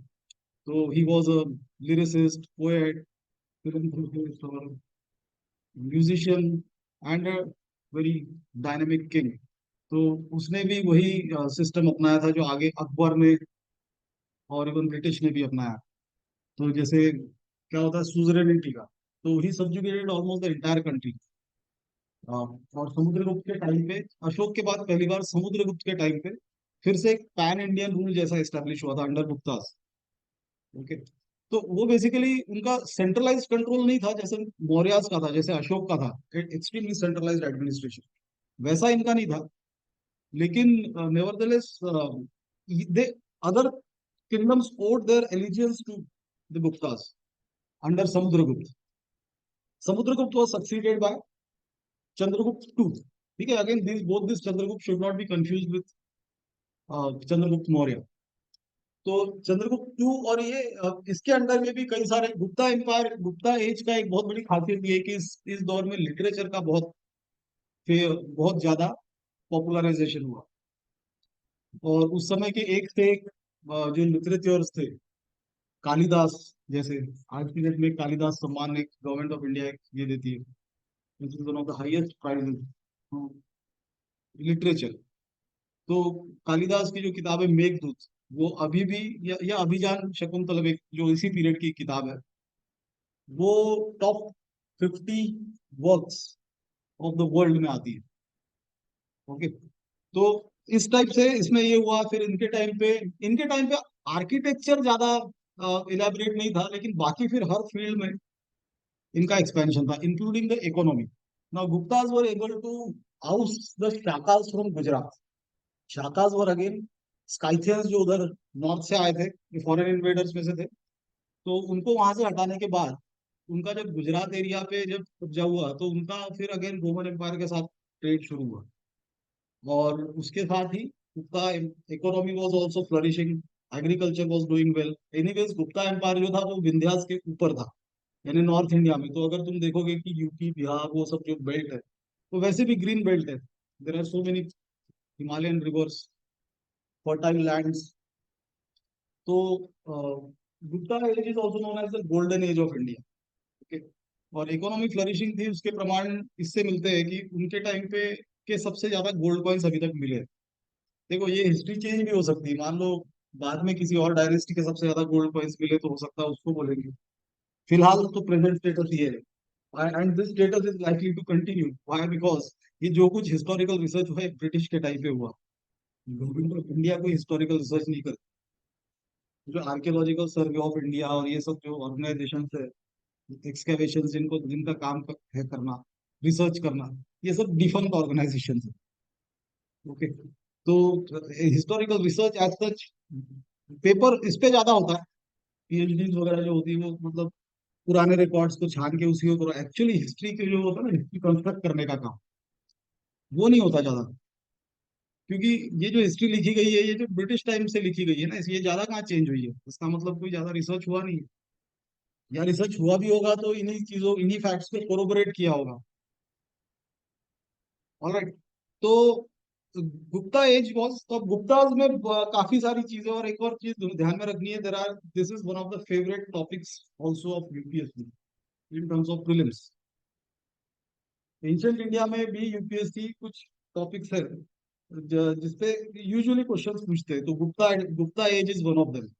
Alright, okay then, ये फिर ग्रोथ होता गया इसका। फिर life in the Gupta age, यहाँ पे इसकी सोशल डेवलपमेंट्स क्या थी।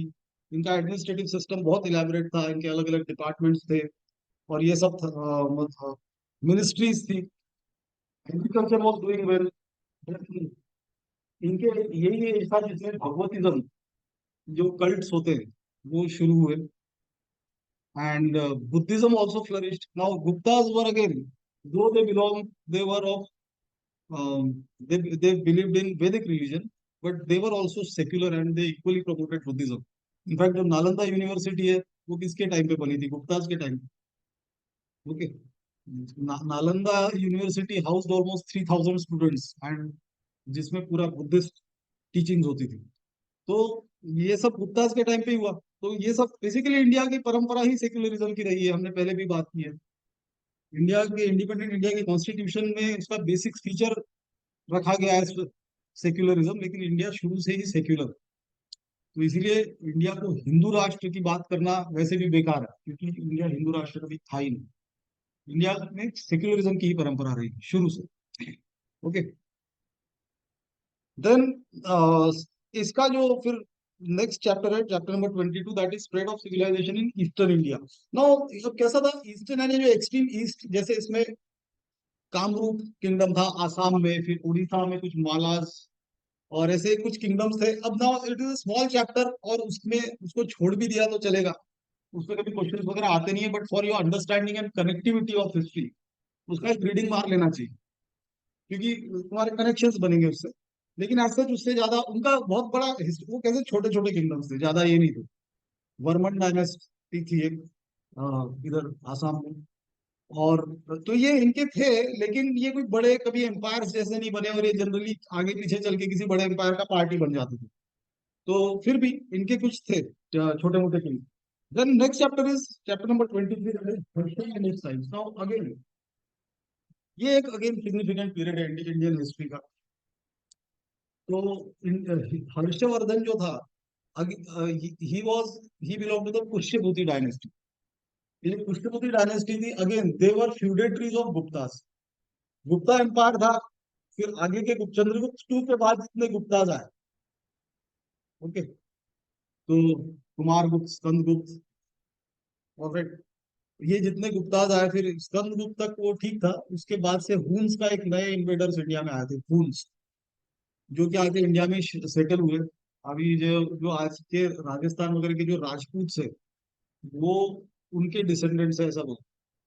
तो ये उसकी वजह से इधर गुप्ता एम्पायर वीक होना शुरू हुआ, फिर उनका रोमन एम्पायर के साथ ट्रेड खत्म हो गया। एक्चुअली कैसा था, वो एक सिल्क का, इंडिया सिल्क चाइना से लेके रोमन एम्पायर में बेचता था। ये मिडवे था। Now Romans learn the art of producing silk, silk themselves. तो अब उनको चाइना से इंपोर्ट करने की जरूरत नहीं, तो इंडिया का भी उसमें रेवेन्यू का पूरा लॉस हो गया। इधर पॉलिटिकल वीकनेस की वजह से इकोनॉमी वैसे ही dwindle होने लगी। And so this is how Gupta empire also started declining. और फिर होता है कि ऐसे ही होता है ना, हर एम्पायर में ऐसे ही होता है, कैरिस्मेटिक किंग्स आते हैं जो बहुत जलवे दिखाते हैं, और फिर बाद में उनके जो डिसेंडेंट्स रहते हैं, उनको तो सब पका पकाया मिलता है ना, so they don't have any incentive to grow. Okay, तो वो ऐशो आराम में जाते हैं, और फिर धीरे धीरे करके एम्पायर डिक्लाइन होता है। ऐसा generally it is, history is repeat with such examples, not only in India but all over the world. Okay, आगे के सक्सेसर्स वीक होते हैं।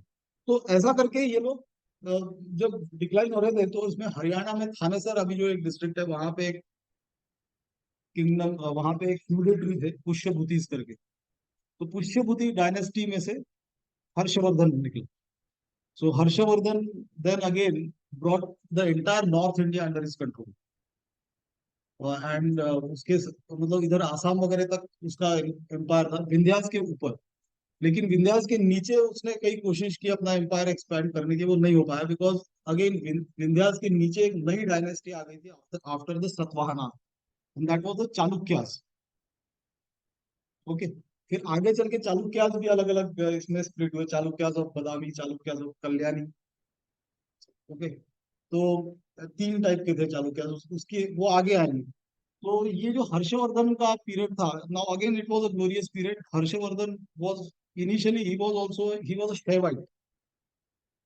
जैसे शैविज्म और वैष्णविज्म, ये दो मेजर कल्ट्स हिंदुइज्म में आने शुरू हुए गुप्ता पीरियड और। ओके, तो ही वाज अ शिवा वर्शिप। लेकिन उसके टाइम पे एक चाइना से ट्रैवलर आया था, ह्यून सांग, का नाम सुना ही होगा। तो ह्यून सांग के इन्फ्लुएंस में आके he was very much impressed with Buddhism, and he converted to Buddhism. And he, और वैसे भी, even when he did not convert to Buddhism, he did not persecute the Buddhist, he equally supported Buddhist monasteries और Buddhist monks, he respected them. और बाद में Buddhism के influence की वजह से again he got Buddhist. He became, he actually formally converted in Buddhism. और उसने एक बहुत बड़ा वहां पर ये भी रखा था, एक कॉन्ग्रीगेशन बुलाया था, जिसमें उसने कई 20 कंट्रीज के किंग्स को बुलाया था, यानी उस समय का G20 समझ लो। अलग अलग इसमें इनफैक्ट साउथ ईस्ट एशिया वगैरह से भी किंग्स आए थे उसमें।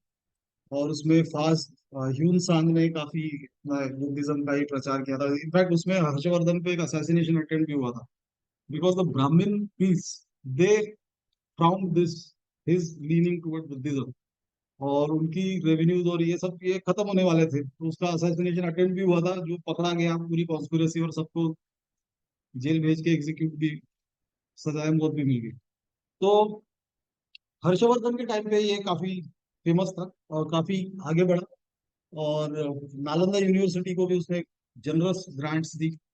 ओके, हाँ, then comes the chapter number 24 is about formation of new states and rural expansion in peninsula. तो अब ये जो पेनिनसुलर इंडिया है, अब 6th 7th century AD onwards, हमने जो बात की थी यहाँ पे कालाभ्राग ने सबको खदेड़ के रख दिया था साउथ इंडिया में। तो साउथ इंडिया में जो इनको खदेड़ के रख दिया था, तो इसके बाद वहां पर फिर से नई, ये किंग जो जो डोरमेंट हो गए थे, पांड्यास, ये फिर से आने शुरू हुए, चोलास उन्हें आने शुरू हुए। और फिर सतवाहना के टाइम पे एक नई डायनेस्टी का उदय होना शुरू हुआ, दैट वाज द पल्लवास। तो ये पल्लवास ने चोलास को फिर से आंध्र प्रदेश में खत्म कर दिया, आंध्रा तेलंगाना एरिया जो है। एंड उनके फिर आगे डिजाइन्स नीचे की तरफ थे, और सब्जुगेट पांड्यास। और इधर चेरास भी फिर से आ गए थे।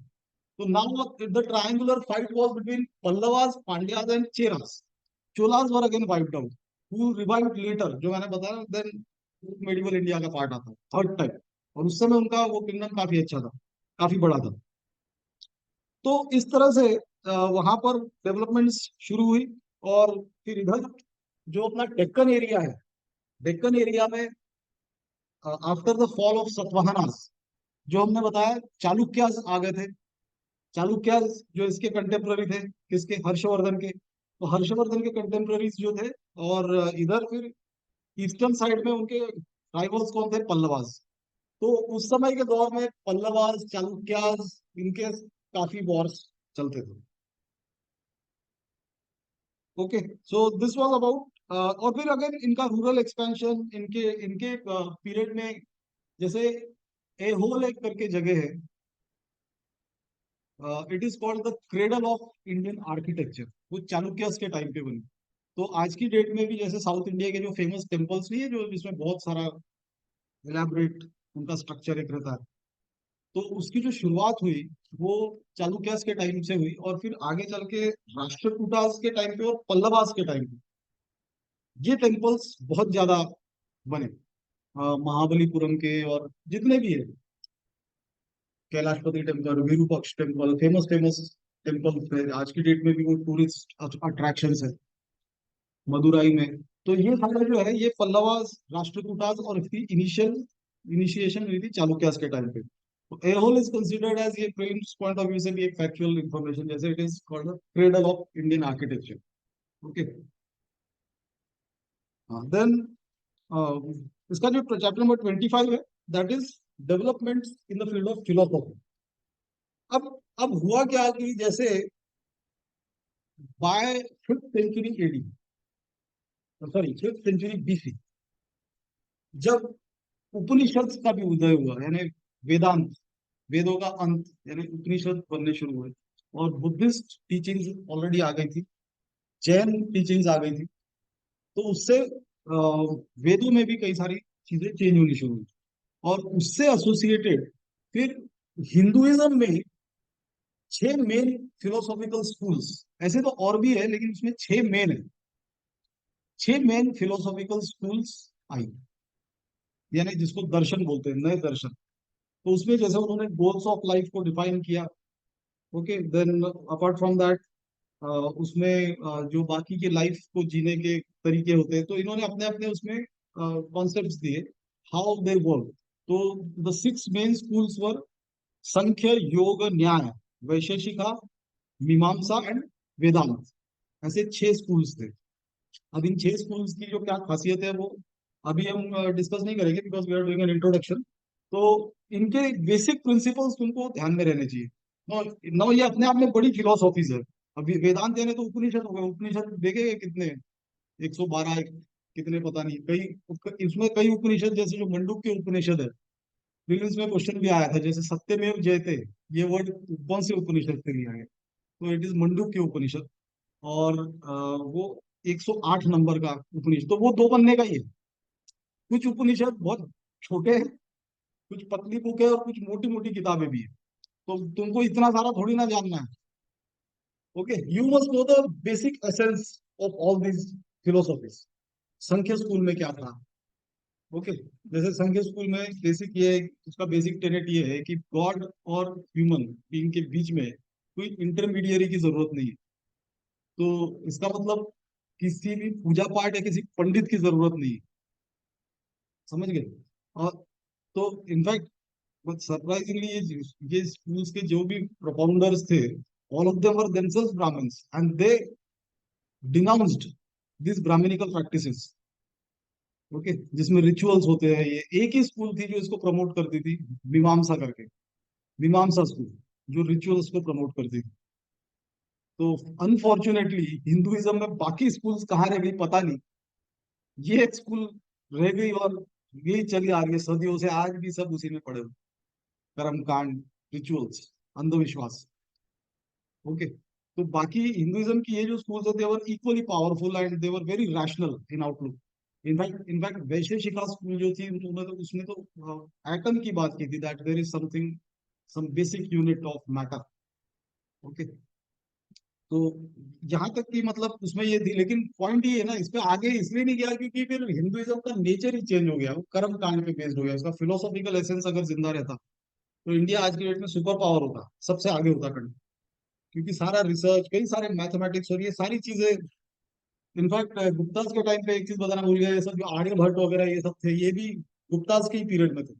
गुप्ता पीरियड में साइंस टेक्नोलॉजी से लेके art culture literature politics everything was great, and including the economy, that is why it is called the golden age of Indian history. Okay. Then the next chapter is cultural contacts with other Asian countries. तो cultural contacts में ये जो कई सारे Kings के cultural और in fact political rule भी था पीरियड के लिए इंडोनेशिया इन आइलैंड्स पे, इंडियन कुछ किंग्स का। तो ये जो साउथ ईस्ट एशियन कंट्रीज है जैसे कंबोडिया, और in fact Cambodia, Laos, Vietnam, Burma, even Indonesia. Indonesia presently is a Muslim country, लेकिन वर्ल्ड का सबसे बड़ा बुद्धिस्ट टेम्पल इंडोनेशिया में। देन अंकोर वाट कंबोडिया में एक जगह है, वो तो पूरी उस पर रामायण वगैरह लिखी हुई है, it's a huge temple very ornately build, और वो तो पूरा जंगलों में, और कहाँ ये चला गया था वो जो एक फ्रेंच ये था, वहां पे फ्रेंच ऑक्यूपेशन था, वो जब अपना एक्सकैवेशन कर रहे थे, शायद रेलवे लाइन ही डाल रहे थे क्या, तब पता लगा कि ये झाड़ियां हटा हटा के कि इतना ह्यूज टेम्पल का कॉम्प्लेक्स है अंकोर वाट का। उसको गूगल पे भी देख सकते हो, तो देखना, इट इज उस पे पूरी रामायण और ये पूरी लिखी हुई है।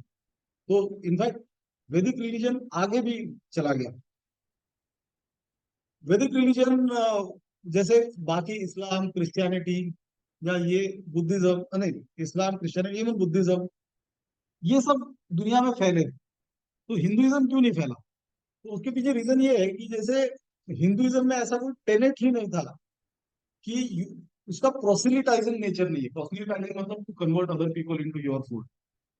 ओके। तो वो कोशिश ही नहीं की किसी ने उसको फैलाने की, उसने नहीं फैला। ओके। और दूसरा, उसमें दूसरे भी इश्यूज थे, जैसे सी ट्रैवल, कई सारे जो ब्राह्मणिकल इसमें आते हैं, that sea voyage was tabooed. Okay. तो तुम बाहर ही नहीं जाओगे तो हिंदुइज्म के बारे में पता कहाँ से चलेगा? ओके। कोई समुद्री यात्रा करके आ जाए तो उसको जात निकाला मिल गया, जात निकाला है मिलना है ना, बहुत बड़ी बात होती है, हमको आज की डेट में हम लगता है क्या फर्क पड़ता है, वैसा नहीं रहता। Caste was your main identity in those days, मैंने नेशन आइडेंटिटी नहीं थी, ये तुम्हारी मेन आइडेंटिटी थी। ओके। तो फर्क बहुत पड़ता है, आदमी जिएगा किससे, वो सोसाइटी में ही नहीं रहेगा तो जिएगा कैसे? ऑलराइट। हाँ। Then another important topic in this is chapter number 27, and that is transformation of the ancient phase.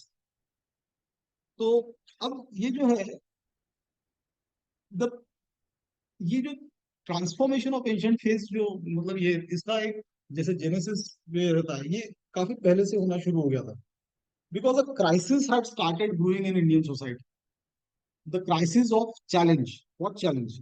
The challenge by the masses to the brahmanical hegemony. समझ रहे हो? क्योंकि देखो, अगर कोई सिस्टम है जिसमें कुछ लोग बेनिफिशियरीज है, ये ऐसा का ऐसा तो चल नहीं सकता जन्म जन्मांतर तक।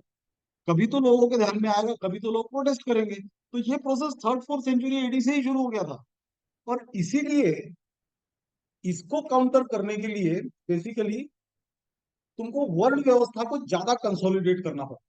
तो वो कंसोलिडेट कैसे होगी? तो उस समय फिर उन्होंने जैसे क्या किया गया कि जो this practice of land grants started increasing. समझ गए? Instead of paying higher officials in cash, you would pay them in terms of land.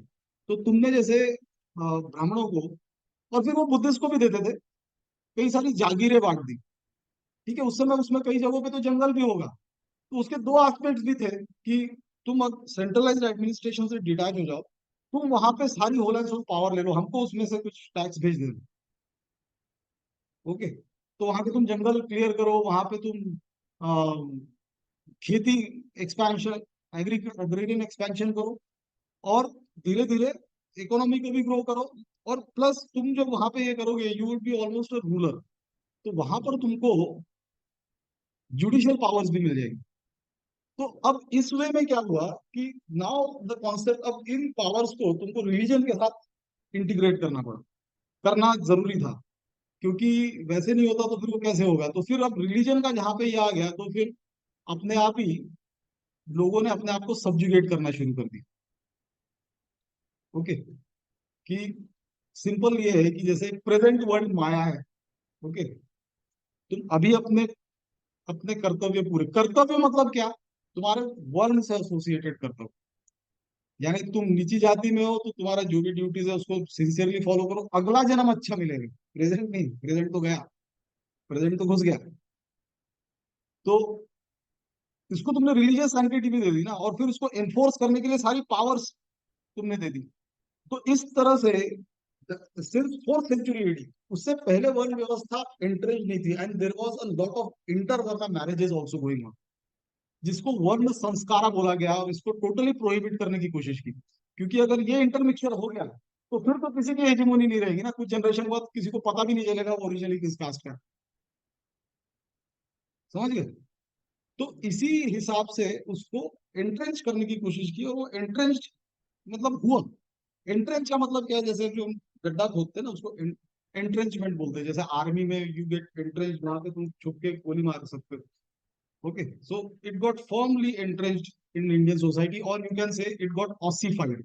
Ossification बोलते हैं, ossification is a process, is a word taken from medical science. There is ossification of bones.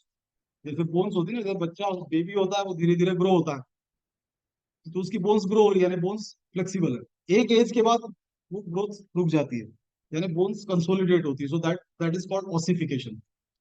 So this varna system got ossified in the Gupta period, 3rd 4th century AD onwards. और वो करना जरूरी था, नहीं तो ये हेजेमोनिक एस्पेक्ट खत्म हो जाता। ओके, और फिर ये आगे चलता रहा।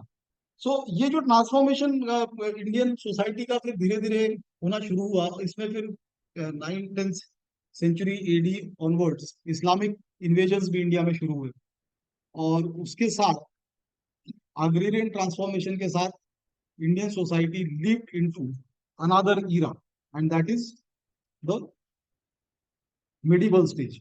तो 8th सेंचुरी एडी तक का पीरियड जो आता है वो तुम्हारा इसमें आता है, एंशियंट इंडिया में। उसके बाद मिडिवल इंडिया शुरू होता है। तो अभी इसका जो लास्ट चैप्टर है that is chapter number 29, that is of legacy of science and civilization. Okay, एक बीच में एक और चैप्टर है, sequence of social changes, chapter number 28। लेकिन वो इतना इसमें मतलब इसमें as such prelim point of view से ज्यादा कुछ नहीं है। For your knowledge how this varna system function. Okay, social crisis क्या चल रहे थे लैंडेड क्लास के, एग्रीकल्चर का क्या सिचुएशन था, ये उसका उसमें उसका मेंशन किया गया। उसमें कुछ फैक्चुअल इन्फॉर्मेशन ज्यादा नहीं है, लेकिन जो चैप्टर नंबर 29 है ये इंपॉर्टेंट है।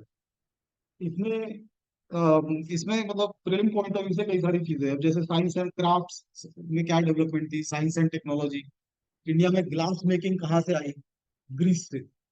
इंडिया के अपने सिस्टम ऑफ मेडिसिन थे, Ayurveda. Okay, so who is the father of Ayurveda? Charak. Okay, तो वो मतलब तुम किसी भी आयुर्वेद के डॉक्टर के पास जाओ, उसके पास वो बुक अभी भी रखी रहती है, चरक संहित बोलते हैं उसको।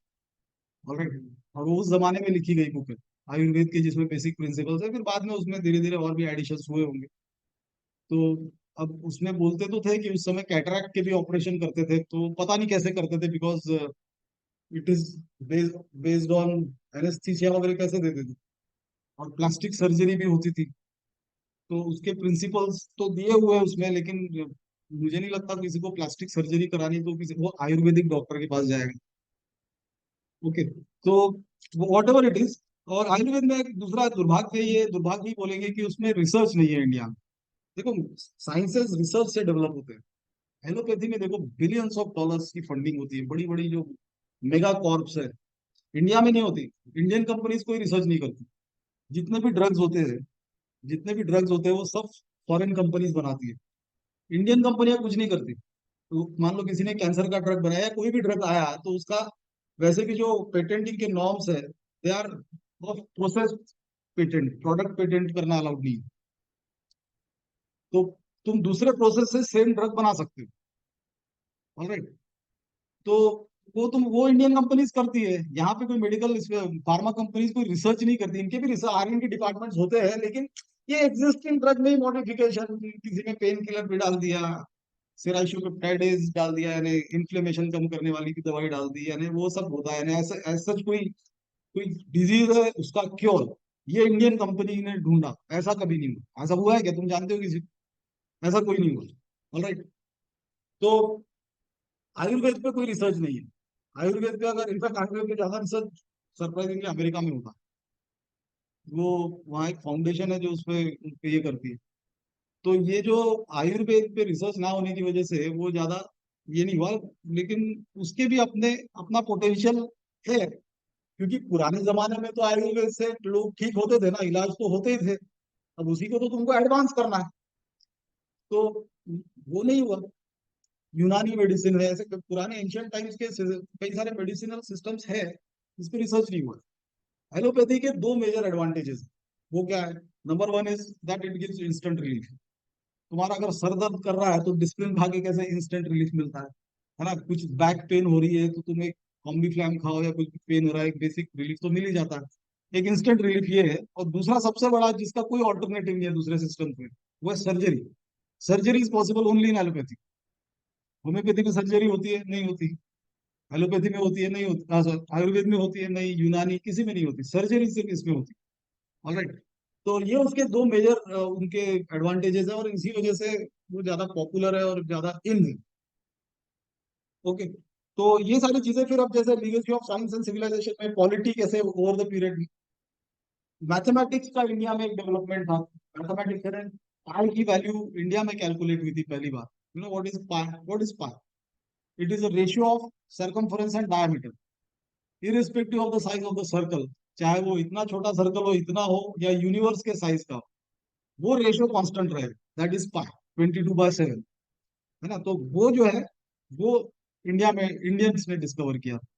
इंडिया ने मतलब ये भी, that earth revolves around the sun and so do other planets, ये डिस्कवरी इंडिया में हुई थी। वरना बाइबल में भी यही लिखा है कि the universe revolves around the earth, अभी भी लिखा है बाइबल में भी। और इसी चीज को चैलेंज जब किया वहां के लोगों ने, गैलीलियो, कोपरनिकस, तो उनको कितना परसिक्यूशन झेलना पड़ा। Okay. Copernicus was forced to drink poison for challenging tenets of Bible. हाँ, तो अब देखा जाए तो